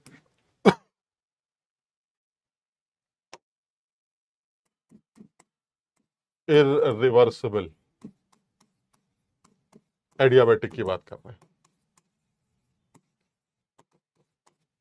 तो अगर आप इरिवर्सिबल एडियाबेटिक की बात कर रहे हैं तो ऐसे में सर कहानी सेम है, सच कुछ बहुत नया नहीं है, कहानी सेम है सर। वर्क डन अगर आप निकालना चाहते हैं तो निकल आएगा, और फॉर्मूला वही है सर, इसमें तो कोई शक नहीं है। इररिवर्सिबल के केस में भी वर्क डन तो इंटरनल एनर्जी चेंज से ही निकाला जाएगा, इसमें तो कोई डाउट ही नहीं है सर, क्योंकि आइसो आइडियाबैटिक प्रोसेस में क्यू जीरो होता है, और अगर क्यू जीरो है तो डेल्टा यू और वर्क डन सेम ही आएगा सर। और डेल्टा यू आज भी एनसीवी T2 माइनस T1 होगा, बस फर्क इतना होगा, T2 कुछ और होगा।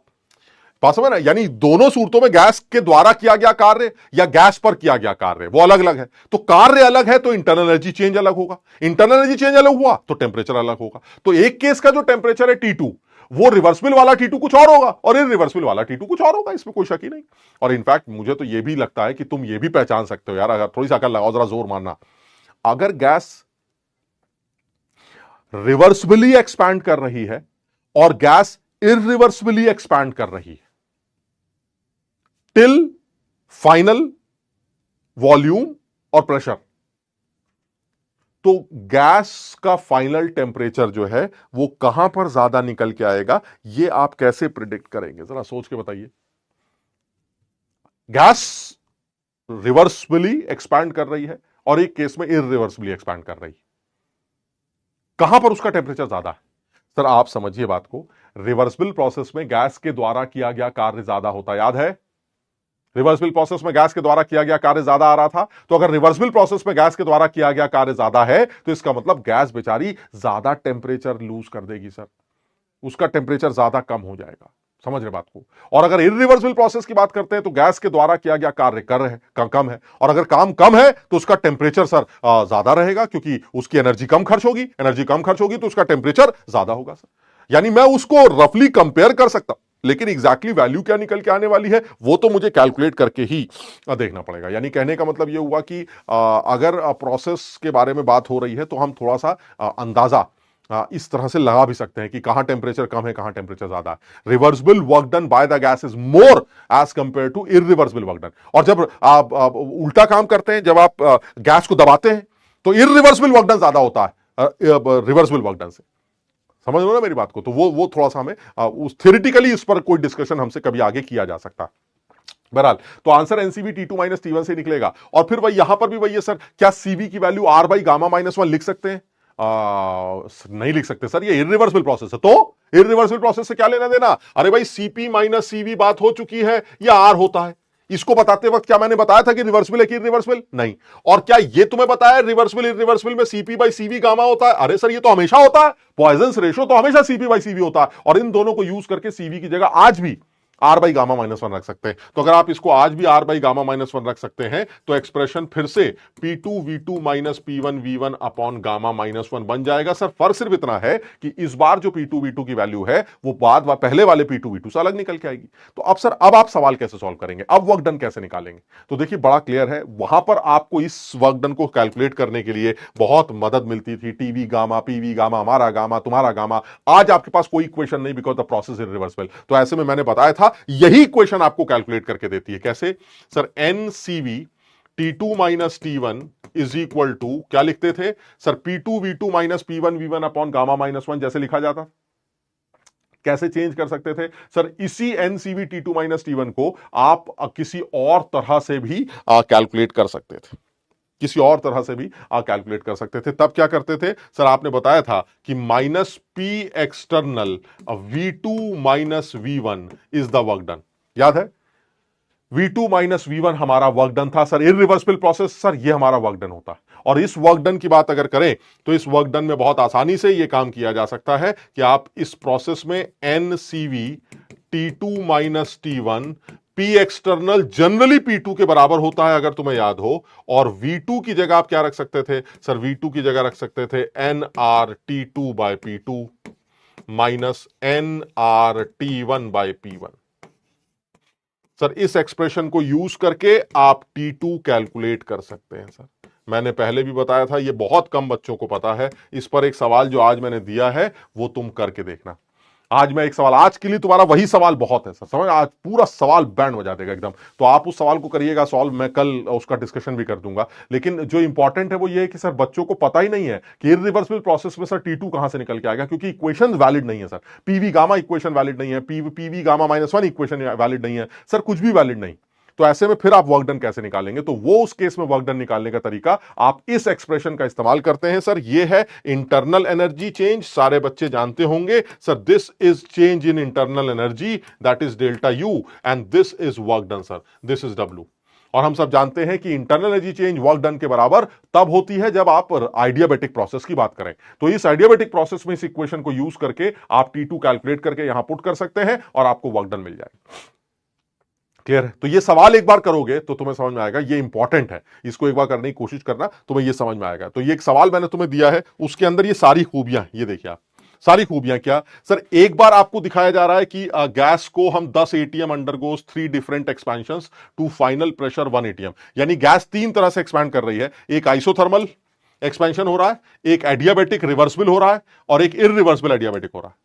सारी बातें आ जाएंगी सर। वर्क डन निकालना है सर, आइसोथर्मल रिवर्सिबल में तो लॉग वाला फॉर्मूला लग जाएगा, वो तो फट से निकल आएगा सर। एडियाबैटिक रिवर्सिबल वाले में दिमाग लगाना है और इररिवर्सिबल एडियाबैटिक में दिमाग लगाना है। ये दोनों अलग अलग वर्क डन कैलकुलेट करना है, यहां पर आपके आंखें खुलेंगी सर। तो ये एक बड़ा बेहतरीन सवाल होगा जिसको हम कल डिस्कस भी करेंगे। इसको सॉल्व भी करना और सॉल्व करके अपने आप चेक करना है ना। तो इसके जहां तक आंसर का सवाल है, मैं इस आज जो पीडीएफ दूंगा इसका आंसर भी मेंशन करूंगा, है ना। तो मैं इसका आंसर मेंशन कर दूंगा पीडीएफ के अंदर, तुम इसको सॉल्व करना।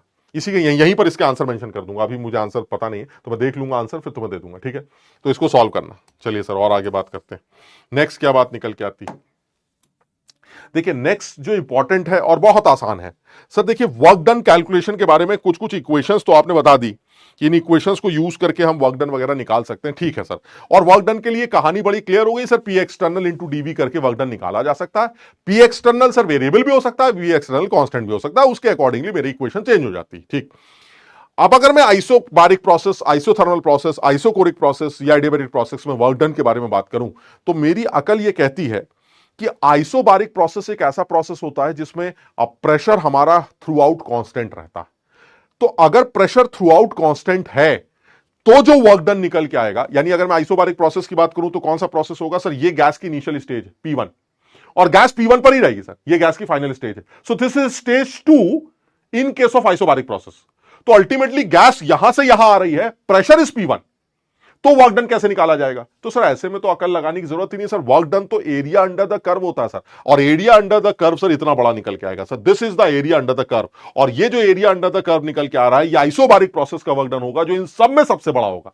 यानी एक चीज तो क्लियर है, वर्क डन आइसोबारिक प्रोसेस में सबसे बड़ा होगा। उसके बाद जो एरिया अंडर द कर्व वो आइसोथर्मल का आएगा, फिर area under the curve adiabatic का आएगा, और आइसोकोरिक में तो एरिया ही नहीं आएगा क्योंकि ये तो नीचे गिर रहा है sir. Because volume is constant, delta we is zero, so P external V2 minus V1 is zero. खेल ही खत्म। यानी डीवी की वैल्यू जीरो है, इसलिए वर्क डन जीरो है।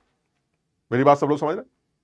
यानी आइसोकोरिक का वर्क डन इन सब में सबसे कम होगा। तो अगर मैं ऐसे ही बात करूं, because of that area under the curve सबसे ज्यादा वर्क डन है आइसोबारिक प्रोसेस का, फिर आइसोथर्मल का, फिर एडियाबैटिक प्रोसेस का, और फिर आइसोकोरिक प्रोसेस का। क्लियर है सबको? वाली बात समझ में आ गई? बिल्कुल सीधी सी कहानी है, कहीं कुछ मुश्किल नहीं है। वर्क डन निकाला कैसे जाएगा सर? आइसोकोरिक में तो निकालना ही नहीं है, आइसोबारिक में पीडीवी कर देंगे सर। प्रेशर फिक्स हो गया, डेल्टा वी की वैल्यू V1 से V2 है, तो ये तो सीधे सीधे पी डेल्टा वी है सर। इसमें पी डेल्टा वी करके आइसोबारिक प्रोसेस लगाकर वर्क डन कैलकुलेट कर लेंगे। सर ये बताइए, ये प्रोसेस आइसोबारिक का रिवर्सिबल है या इरिवर्सिबल? हम खींच के चांटा लगाते हैं और बहुत जोर से मारते हैं। आप समझ बात को? अरे जब प्रेशर ही कांस्टेंट है तो इसका मतलब सर सोचना क्या है? फिक्स प्रेशर है, एक फिक्स प्रेशर है सर, वही प्रेशर गैस को V1 से V2 कर रहा है। तो इसका मतलब सर इसमें सोचना ही नहीं है। अगर गैस का इनिशियल प्रेशर P है और उस P पर ही गैस एक्सपैंड कर रही है तो सर इसमें कुछ कर ही नहीं सकते। इसमें कुछ इनफाइनाइट स्टेप वाली कहानी नहीं है, प्रेशर रिड्यूस ही नहीं कर रहे हैं आप। तो इसका मतलब हुआ सर यहां तो फिक्स हो गया कि गैस एक फिक्स प्रेशर के अगेंस्ट फैल रही है जो उसके इंटरनल प्रेशर के हमेशा बराबर ही है।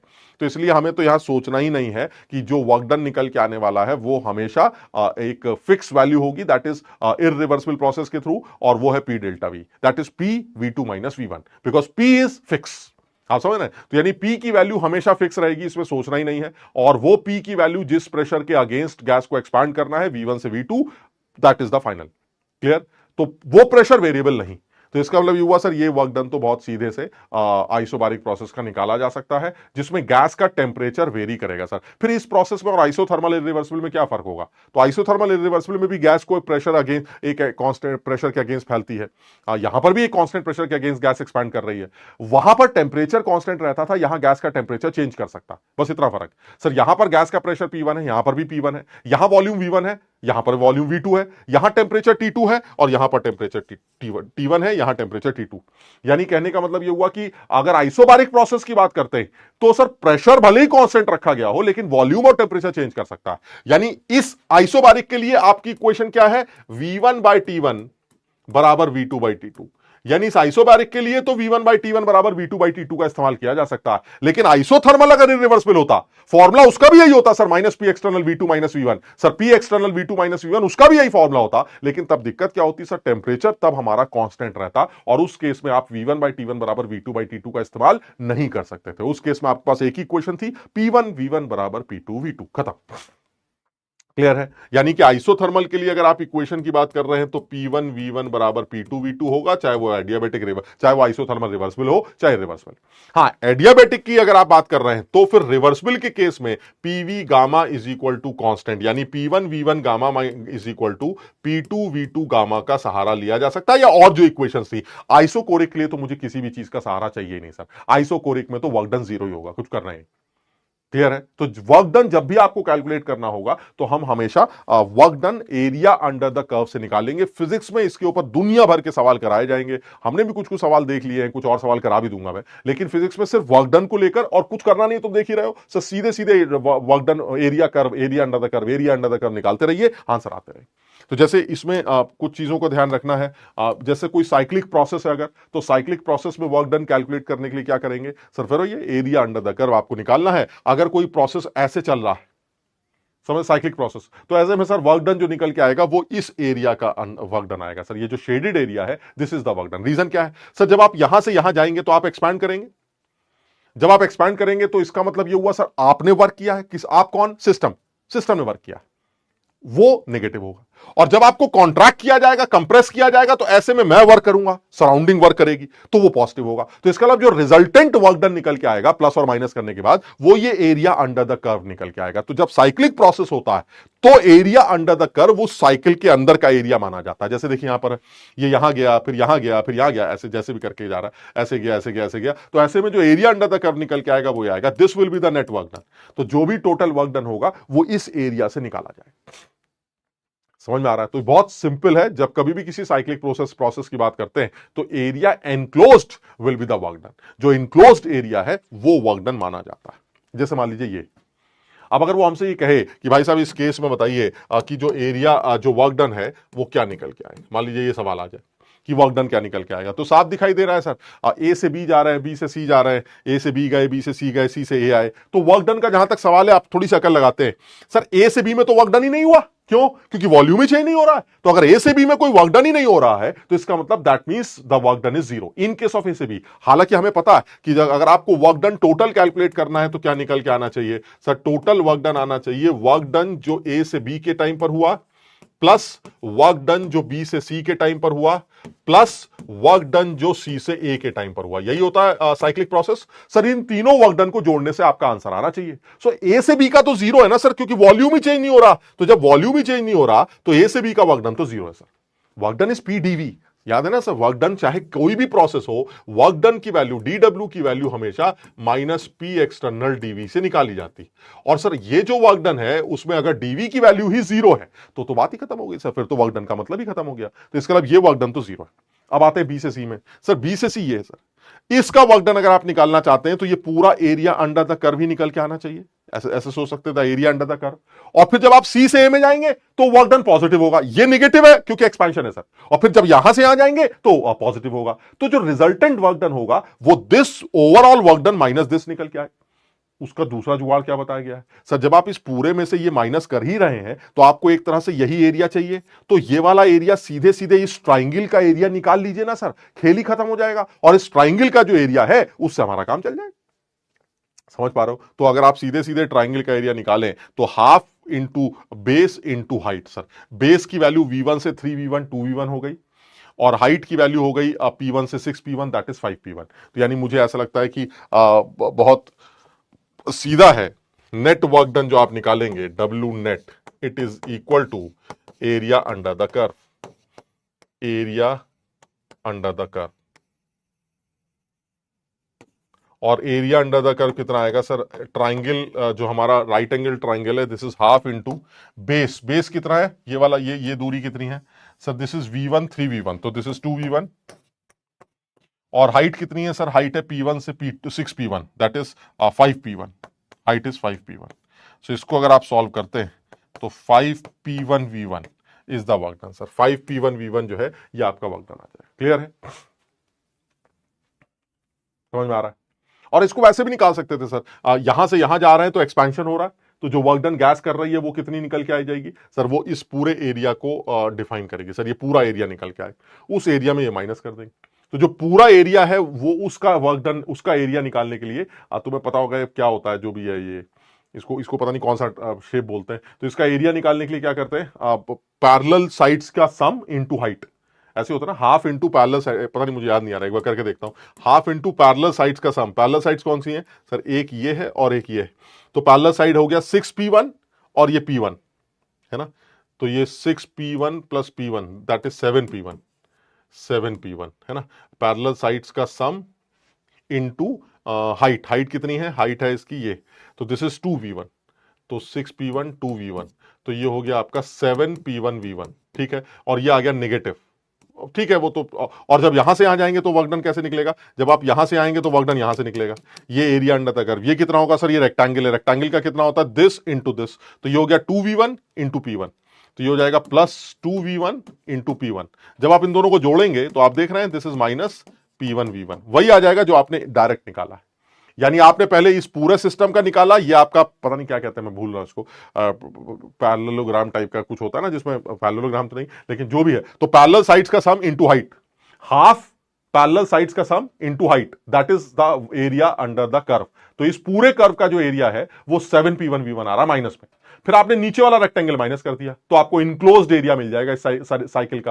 तो इस नीचे वाले का एरिया पॉजिटिव हो गया, दैट इज 2P1, दोनों को माइनस कर दिया खड़ाक से आपको। और अगर आप सिर्फ मैग्नीट्यूड की बात कर रहे हैं तो फिर तो बात ही खत्म हो गया सर। 7P1V1 ऊपर का आ रहा है, नीचे वाला रेक्टेंगल माइनस कर देंगे तो इनक्लोज्ड एरिया आ जाएगा, और नीचे वाला रेक्टेंगल सर 2P1V1 है, तो 2P1V1 को 7P1V1 के साथ घटाया, आपको मस्त 5P1V1 मिल जाएगा। वो ऐसे भी निकल आए। और दूसरा सर, इतना क्या करना है सर? आपको रेक्टेंगल का एरिया निकालना नहीं आता सर, एक राइट एंगल ट्राइंगल का एरिया खड़ाक से निकालिए, आंसर आ जाएगा। क्लियर है? चलिए सर और देख लेते हैं।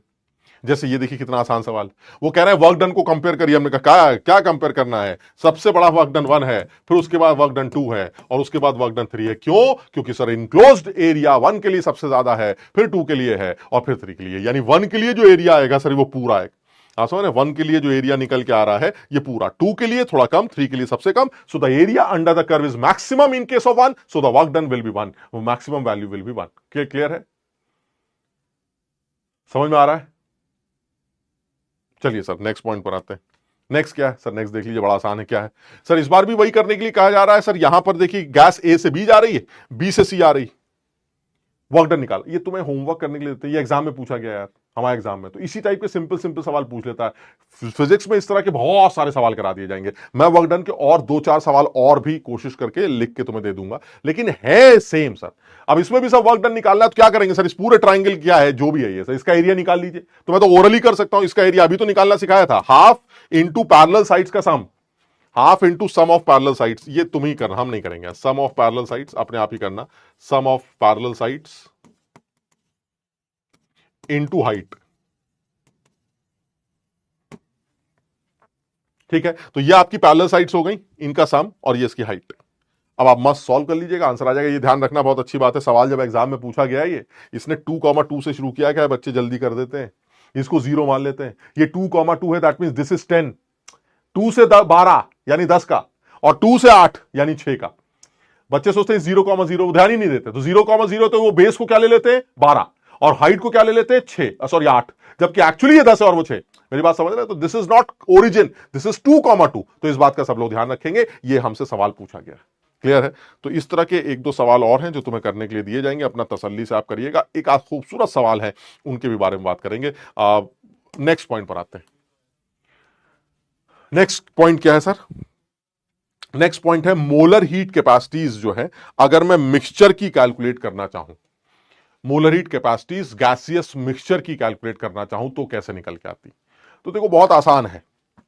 बहुत आसान क्या है कि सर जैसे मान लीजिए ऐसे समझते हैं इस बात को कि इस कंटेनर के अंदर दो गैसेस पड़ी, एक N1 गैस है, एक N2 गैस।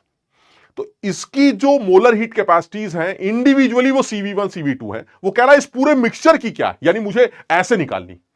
तो इसको थोड़ा समझने की कोशिश करो। हो क्या रहा है? हो ये रहा है कि जो भी हीट आप यहां दे रहे हैं वो हीट एक तरह से इसका टेम्परेचर भी चेंज कर रही है और इसका टेम्परेचर भी चेंज कर रही है। तो अगर मैं कोई एक ऐसा सिस्टम ले लूं, कोई एक ऐसी गैस ले लूं जो इन दोनों का मिक्सचर है और उसके total moles N1 plus N2 ले लूं। भाई देखो गैस नॉन रिएक्टिंग है, ये आपस में रिएक्ट नहीं कर रही है। तो मतलब इसको ऐसा समझ लो ना, जिसको ऐसे समझ रहे हैं जैसे हमारे पास ये कंटेनर है ना, और हमने क्या किया, हमें यही सिचुएशन, नई सिचुएशन बनानी है ऐसे। तो मैं ये बता रहा हूं कि मान लीजिए इसके अंदर एक गैस पड़ी है आपकी N1 और दूसरी गैस पड़ी है N2। This is gas A, मान लीजिए दिस इज गैस B। तो अब आप इसको ऐसे भी समझ सकते हैं कि आपके पास एक दूसरा कंटेनर है जिसमें एक नई गैस पड़ी है N1 प्लस N2 मोल्स की। दिस इज गैस C, ऐसे ले लेते हैं, दिस इज गैस C। मेरी बात समझ रहे? दोनों में क्या फर्क, दोनों में क्या सिमिलैरिटी? सिमिलैरिटी ये है कि एक गैस N1 है, एक गैस N2 है।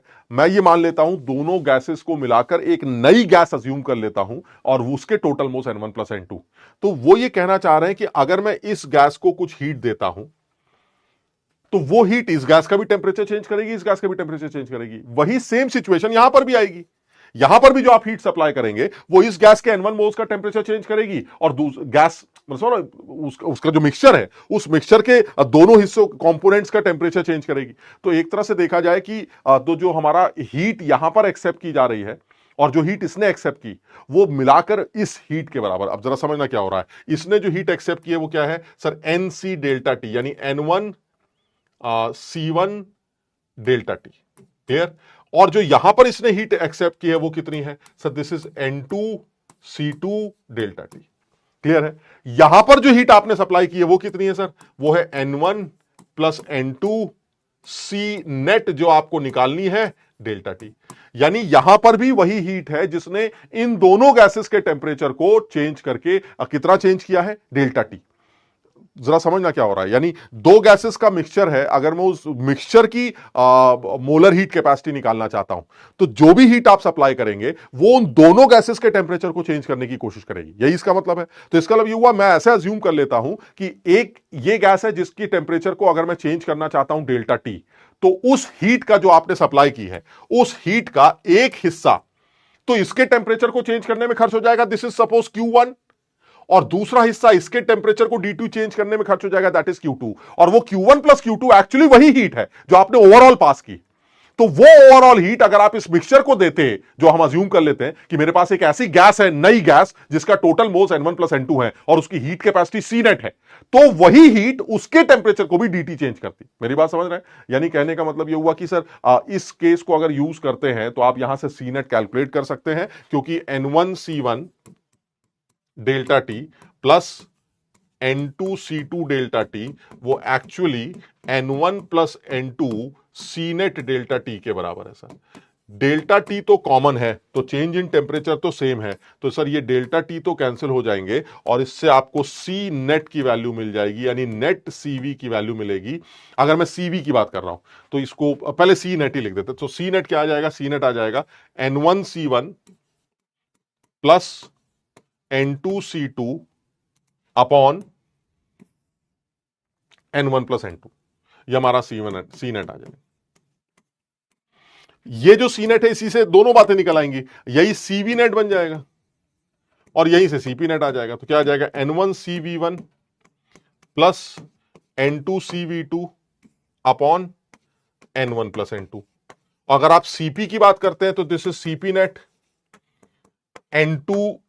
N1 CP1 plus N2 CP2 upon N1 plus N2। यानी जब भी कभी मुझे नेट सीवी निकालना हो या नेट सीपी निकालना हो तो इस एक्सप्रेशन का सहारा लिया जाता है। यानी कभी भी गैसियस मिक्सचर दिया जाए तो उस गैसियस मिक्सचर में नेट सीवी या नेट सीपी निकालने के लिए इस इक्वेशन का सहारा लिया जाता है। ये जो इक्वेशन बनाई गई, यानी सीवी नेट चाहिए या सीपी नेट चाहिए, वो आप आसानी से कैलकुलेट कर सकते हैं। क्लियर है? समझ में आया? यही हमने यहां पर किया भी, यही यहां पर डिराइव करके भी दिखाया, सेम। समझ में आ गया? ठीक है। तो ये हमें थोड़ा सा ध्यान रखना पड़ेगा, क्योंकि जेई ने नेट सीवी पर मेंस लेवल पर सवाल उसने नहीं पूछा है, तो वो पूछ सकता है और सवाल बड़े सीधे होंगे। करना क्या होगा, दो गैसेस के नाम दे देगा, टेम्परेचर चेंज की जरूरत है ही नहीं, वो कैंसिल हो जाएगा। अल्टीमेटली इक्वेशन अगर आप इसको और जनरलाइज फॉर्म में लिखना चाहें तो जनरलाइज फॉर्म में क्या निकल के आ जाएगा, सी वी नेट या सीपी नेट पहले ले लेते हैं। CP net is equal to summation of N I CP I upon summation of N I. इसी तरह से अगर आप सीवी नेट की वैल्यू की बात करें तो यह आ जाएगा सिग्मा एन आई सीवी आई अपॉन सिग्मा एन आई। यानी अगर आप जनरल एक्सप्रेशन की बात करें तो यह मेरा जनरल एक्सप्रेशन होगा जो नेट सी की वैल्यू निकलवाएगा, चाहे वो molar heat capacity constant pressure पर हो, चाहे molar heat capacity constant volume पर हो, ये वहां से निकल के आएगी। ये तब होगा जब मिक्सचर की सीपीसीवी निकाल ली। सर अगर मुझे मिक्सचर का गामा निकालना हो तो क्या होगा?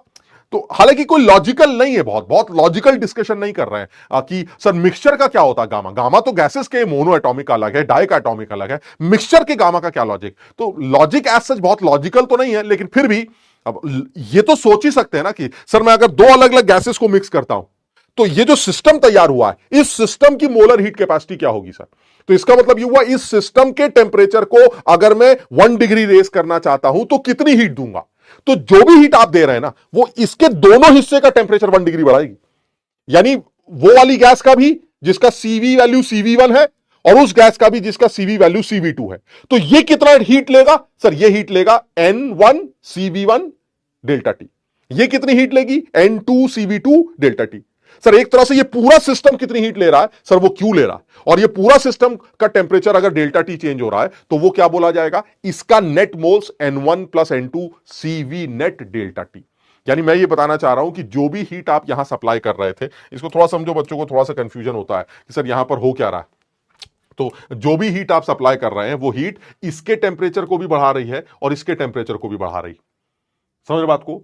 तो वही हीट, आप इसको ऐसे समझे, वही heat N1 plus N2 system को, now this is a overall new system जिसको एक नई गैस अज्यूम कर लेते हैं, मान लीजिए गैस सी मान लेते हैं, तो ये हमारा N1 plus N2 is the resultant system. इसको ये हमारा सिस्टम इसमें कन्वर्ट हो गया, तो ये एक रिजल्टेंट सिस्टम है जिसके पास total N1 plus N2 moles हैं। तो यानी अगर इस गैस का टेम्परेचर भी डेल्टा टी बढ़ा, इसका भी डेल्टा टी बढ़ा, तो एक तरह से देखा जाए तो इस नई गैस का भी डेल्टा टी बढ़ा जो हीट आपने सप्लाई की। तो हमने वही डिसाइड किया कि इसने कितनी हीट ली अपने टेम्परेचर को बढ़ाने के लिए, that is N1 C1 delta T. इसने कितनी हीट एक्सेप्ट की अपने टेम्परेचर को डेल्टा टी बढ़ाने के लिए N2 डेल्टा, और इसने कितनी हीट एक्सेप्ट की सर? उतनी heat N1 plus N2 C delta T, C net delta T. हमने इन दोनों को आपस में इक्वेट करके नेट सी कैलकुलेट कर लिया और वो सीपी और सीवी के केस में सेम ही निकल के आया। ठीक है। अब वो ये कहना चाह रहा है कि भाई मुझे ये बताइए कि अगर मुझे गैस का गामा निकालना होता, नेट गामा, तो अब क्या करते? तो अगर आपको गामा निकालना है तो अभी आपने डिसाइड किया था कि जो सीवी नेट वो किसके बराबर है? वो है N1 CV1 plus N2 CV2 upon N1 plus N2। Clear है? और दूसरी एक बात आपने अभी और याद कर रखी है। क्या याद कर रखी है सर? मैंने याद रखा है कि CV की जो वैल्यू होती है वो R बाई गामा -1 होती है। सो this is R by gamma net -1। लिख सकता हूं इसको, इधर लिखते हैं, दिस इज N1, और इस CV1 को लिख सकते हैं R upon gamma 1 -1 plus N2 R upon gamma 2 -1। बिल्कुल सही है sir. So on divided by नीचे क्या आ जाएगा सर? नीचे वही जो चल रहा है, N1 plus N2 plus N3 so on. Sir इसको अगर आप ध्यान से देखेंगे तो आपको नेट गामा मिल जाएगा sir. This is 1 upon mixture का गामा या net gamma. 1 upon net gamma is equal to R तो हट ही जाएगा, तो यह आ जाएगा N1 upon gamma 1 -1 plus N2 upon gamma 2 -1 plus so on divided by N1 plus N2 plus N3 plus so on. Sir ये हमारा net mixture का poisons ratio है sir. This is gamma mixture, और ये इंपॉर्टेंट है sir. This is the calculation of gamma mixture. यानी वो पूछ सकता है कि अगर मैं दो गैसेस के दोनों मोल्स ले लूं और उन दोनों गैसेस के नाम बता दूं, तो क्या बता सकते हैं जो मिक्सचर तैयार हुआ है उसका गामा मिक्सचर क्या होगा? तो जिस बच्चे को आइडिया है वो मिक्सचर का गामा यहां से कैलकुलेट कर सकता है, अदरवाइज वो बच्चा ये सवाल नहीं कर सकता अगर उसने ये पहले से नहीं कर रखा है। तो इस बात को, और मैंने यहां पर सिर्फ एक ही इक्वेशन यूज किया है, वो क्या है, एक ही बात यूज की है, वो क्या है, जो कि मैं अभी 2-3 जगह पर यूज कर चुका हूं। जो सीवी और गामा का रिलेशन है वो यही है, C V is equal to R by gamma minus 1। Clear है? समझ में आ गया? तो सर इस पर भी बड़े अच्छे ऑब्जेक्टिव्स जो हैं हमसे आप पूछे जा सकते हैं, बहुत सारे सवाल तुमसे बनाए जा सकते हैं। जैसे मान लीजिए यही पूछ लिया, ऐसे करके कुछ सवाल बना दिया, ऐसे क्या रिजल्टेंट सीवी निकालो, सीपी निकालो, वही गैस वैस भर दी सर, एटॉमिक डायटॉमिक हमें सब पता है सर। समझ रहे बात को? तो करना क्या होगा सर, आपने N1 दे रखा है, N2 दे रखा है, और ये डायटॉमिक गैस है, इसका गामा हमें पहले से पता है सर 1.4 होता है। ये मोनोएटॉमिक गैस है, इसका गामा जो है वो 5/3 होता है। तो सर वो मतलब गामा की बात कर रहे हैं। अगर सीवी निकालने हैं तो सीवी यूज करने पड़ेंगे, सीपी निकालने हैं तो सीपी यूज करने पड़ेंगे, गामा निकालना है तो इनके गामा यूज करने पड़ेंगे। यानी वही बात जो मैं हर बार जानबूझ के लिख के ला रहा हूं, ताकि जो है तुम इसको याद रखो, ये हर बार लिख के लाता हूं। मोनोएटॉमिक गैस है तो सीवी की वैल्यू ये, डायटॉमिक गैस है तो सीवी की वैल्यू ये, ट्राइटॉमिक गैस है तो सीवी की वैल्यू ये। अगर आप ओवरऑल गामा की बात करें तो गामा की वैल्यू ये। तो कम से कम ये टर्म्स ध्यान रखने पड़ेंगे ताकि आप सवाल को कर सकें। तो ये सवाल भी जो आपने देखा है ये उसी से रिलेटेड सवाल है, जो अभी हमने किया है ये उसी चीज से रिलेटेड सवाल है, आसानी से सॉल्व किया जा सकता है। डायटॉमिक गैस का जो सीवी है वो 5/2 होता है, और मोनोएटॉमिक गैस का सीवी 3/2 होता है। अब आप सीवी नेट निकाल लेंगे, तो सीपी नेट निकाल लेंगे, फिर गामा मिक्सचर निकाल लेंगे, जो भी निकालना है वो अब निकाला जा सकता है। लेकिन उसके लिए मुझे कुछ चीजें ध्यान रखनी पड़ेगी। तो मेरे हिसाब से वर्क डन कैलकुलेशंस पर या फर्स्ट लॉ ऑफ थर्मोडायनेमिक्स पर जो हमारा डिस्कशन है वो बहुत ही डिटेल्ड डिस्कशन है। सवाल कुछ और भी करने के लिए दूंगा तुम्हें, सवाल उनको सॉल्व करना और अच्छे लेवल के सवाल भी करने के लिए देंगे। हाँ, ये जरूर है कि सर वर्क ग्राफ वाले जो वर्क डन कैलकुलेशन के सवाल हैं जो कि जनरली पूछे जा सकते हैं, फिजिक्स लेवल पर भी पूछे ही जाते हैं, तो फिजिक्स वाले सर जो है वो ग्राफ वाले कुछ वर्क डन वाले सवाल और कराएंगे। मैं भी कुछ वर्क डन वाले सवाल दूंगा, लेकिन तुम्हारा प्रैक्टिस उन वाले सवालों की बहुत अच्छी हो जाएगी जब तुम फिजिक्स में भी थर्मोडायनेमिक्स कवर कर लो। क्लियर? तो यहां पर फर्स्ट लॉ ऑफ थर्मोडायनेमिक्स की बात खत्म होगी। अगली क्लास में हम कुछ सवाल करके अगली क्लास में हम थर्मोकेमिस्ट्री स्टार्ट करेंगे, जो हमारे पॉइंट ऑफ व्यू से काफी इंपॉर्टेंट है, क्योंकि हमारे एग्जाम में काफी सवाल थर्मोकेमिस्ट्री से पूछे जाते हैं। लेकिन वो बहुत ही जनरल होगी और सिंपल होगी। हम उसको कॉम्प्लिकेट नहीं करेंगे जैसे जनरली बुक्स वगैरह में किया जाता है, उसको उतना ज्यादा कॉम्प्लिकेट नहीं करेंगे। बहुत सीधी सी बात करेंगे कि भाई ये तरीका है, ये सवाल करने का तरीका है, बात खत्म। तो हम अपनी कुछ बातें उसके अंदर इंक्लूड करेंगे ताकि तुम्हें जो है सवाल करते वक्त वो और ईजी लगे। क्लियर है? तो इसके कुछ चीजें जो तुम्हें करने के लिए दी गई थी वो तुम और करोगे। आज मैं कोशिश करता हूं कि कुछ और सवाल भी तुम्हें प्रोवाइड कर दूं, या कल की क्लास के बाद कुछ और सवाल फर्स्ट लॉ ऑफ थर्मोडायनेमिक्स के ऊपर प्रोवाइड कर दूंगा। वही जैसे हमने काइनेटिक्स के किए थे उसी तरह से अब 25-30 सवाल जो है वर्क डन कैलकुलेशंस के ऊपर भी सवाल दे दिए जाएंगे। तुम प्रैक्टिस कर लेना उससे अच्छी तरह से। ट्रेपीजियम, ट्रेपीजियम बोलते हैं उसको, सही एक बच्चे ने लिखा है सर वो ट्रेपीजियम। क्लियर है? सब लोगों को ये वाली बात समझ में आ गई? सबको ये वाली बात समझ में आ गई? यहां तक का डिस्कशन क्लियर है कि आपने work done calculations isobaric process में, आइसोबारिक में तो करना ही नहीं है सर, कोई आइसोबारिक में तो कुछ है ही नहीं। P into D V, P is constant, so that means work done is minus P external V2 minus V1, खत्म। आइसोकोरिक में वर्क डन 0। आइसोथर्मल और आइडियाबैटिक में हमने सारे तरीके से देख लिया सर, अगर रिवर्सिबल है तो क्या होगा, इरिवर्सिबल है तो क्या हो गया, सारे तरीके से वर्क डन कैलकुलेट कैसे किए जाते हैं। क्लियर है? फिर दूसरी बात, अगर सर मैं सीपीसीवी की बात करूं तो एक गैस के सीपीसीवी तो मुझे याद करने ही है, मोनो डाई ट्राई के। लेकिन अगर मिक्सचर की बात करते हैं तो मुझे सीपी के मिक्सचर का सीपी मिक्सचर निकालना या सीवी मिक्सचर निकालना या गावा मिक्सचर निकालना आना चाहिए, क्योंकि जेई एडवांस लेवल पर इस पर बात पहले पूछ चुका है, तो मुझे इसके बारे में भी आइडिया होना चाहिए था। ठीक है ना? तो आज इतना ही करेंगे। हाँ, दूसरा ये कि ये जो ढुर्र ढुर्र वाली बातें हैं, इसके बारे में कोई बच्चा जो है जब कभी अगली बार कमेंट करे तो हल्का सा मेंशन एक आध बार कर दे, ताकि लोगों को समझ में आ जाए कि ये ढुर्र वुर्र जो है ये है क्या। तो हल्का सा लिख दिया कि सर ये आइडियाबैटिक आइसोथर्मल कर्व, आइडियाबैटिक कर्व्स के लिए, स्लोप्स के लिए, ऐसे जो भी समझ रहे हो, तो ताकि लोगों को क्लियर हो जाए।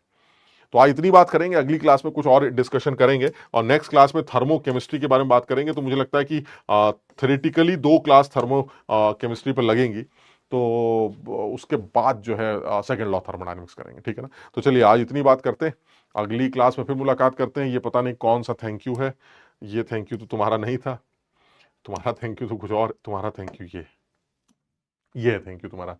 ठीक है, थैंक यू तो थैंक यू होता है सर, उसमें पता नहीं क्यों इतनी कलाकारी की गई। तो सब लोग जो है अगली इसको रिवाइज जरूर करें।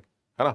इसको रिवाइज जरूर करेंगे, रिवाइज जब करेंगे तो समझ में आएगा, इसको रिवाइज करना जरूरी है, ठीक है ना। तो चलिए आज इतनी करते हैं, अगली क्लास में एक बार डाउट और कुछ बच्चे कह रहे हैं सर हमने कुछ बहुत कमाल के डाउट पूछे हैं सर। सर मेरी रगों में खून नहीं आपका नाम बहता है। सर केमिकल काइनेटिक्स की तरह मूल कॉन्सेप्ट और बाकी चैप्टर्स का भी दीजिएगा। बिल्कुल कर देंगे, बिल्कुल कर देंगे सर। मेरी रगों में, हाँ बह गया भाई। सर लास्ट वाला पार्ट थोड़ा कम समझ आया। अरे खत्री हिमांशु, लास्ट वाले पार्ट में तो सिर्फ फॉर्मूला था। लास्ट वाले पार्ट में तो गैसेस के मिक्सचर का सीवी निकालना, सीपी निकालना और मिक्सचर का गामा निकालना, सिर्फ फॉर्मूला याद कर लो, उसमें कुछ करना ही नहीं। हाँ लिटिल बिट मोर कॉन्फिडेंट, बहुत बढ़िया सर। गिव अप करने का मन कर रहा है, अच्छा हम इस बारे में बात ही नहीं करते सर। मैं 3 दिन से वेट कर रहा हूँ ईजी नोट्स का, इसलिए नोट्स नहीं बना रहा था।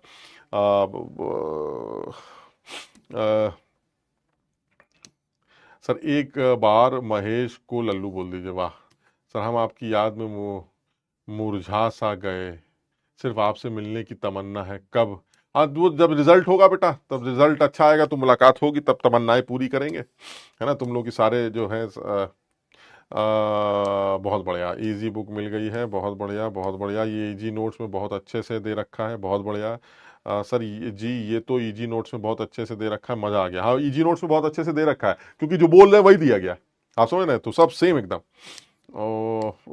20 बने काइनेटिक्स में क्वेश्चंस, बहुत बड़ा, बहुत अच्छा किया, बहुत अच्छे हुए। और करो, उनके सोल्यूशंस वगैरह भी सब दे रखे हैं, करो सॉल्व करो। तो चलिए इतनी बात करते हैं, अगली क्लास में फिर मुलाकात करते हैं। Thank you so much. कोशिश करिए लगे रहिए, क्योंकि बहुत बहुत खूबसूरत डिस्कशन कर रहे हैं। थर्मोडायनामिक्स को जितना आसान तरीके से समझाया जा सकता है उतने आसान तरीके से समझाने की कोशिश कर रहे हैं, क्योंकि हम ये अज्यूम करके चल रहे हैं कि यही शायद एक ऐसा चैप्टर है जो बहुत रिलेटेबल है, बहुत सीधा लगता है, बहुत साफ लगता है। लेकिन बच्चों को क्योंकि कॉम्प्लिकेटेड करने के लिए किताबें घुमा फिरा के, तो हमने उनको आसान करने की जगह जगह उनको आसान करने की कोशिश की है। इसी तरह से तुम देखोगे थर्मो केमिस्ट्री जब हम पढ़ेंगे तो हम अपनी भाषा में जब डिस्कशन करेंगे तो तुम्हें वो आसान लगने लगेगी। अदरवाइज लोग सोचते हैं यार heat of dilution, heat of solution, combustion हो क्या रहा है, बॉन्ड डिसोसिएशन एनर्जी। लेकिन जब हम तुम्हारी आपस में बातचीत करेंगे तो तुम्हें वो बहुत सिंपल लगेगी, ठीक है ना। तो चलिए इतनी बात करते हैं, अगली क्लास में फिर मुलाकात करते हैं। Thank you so much.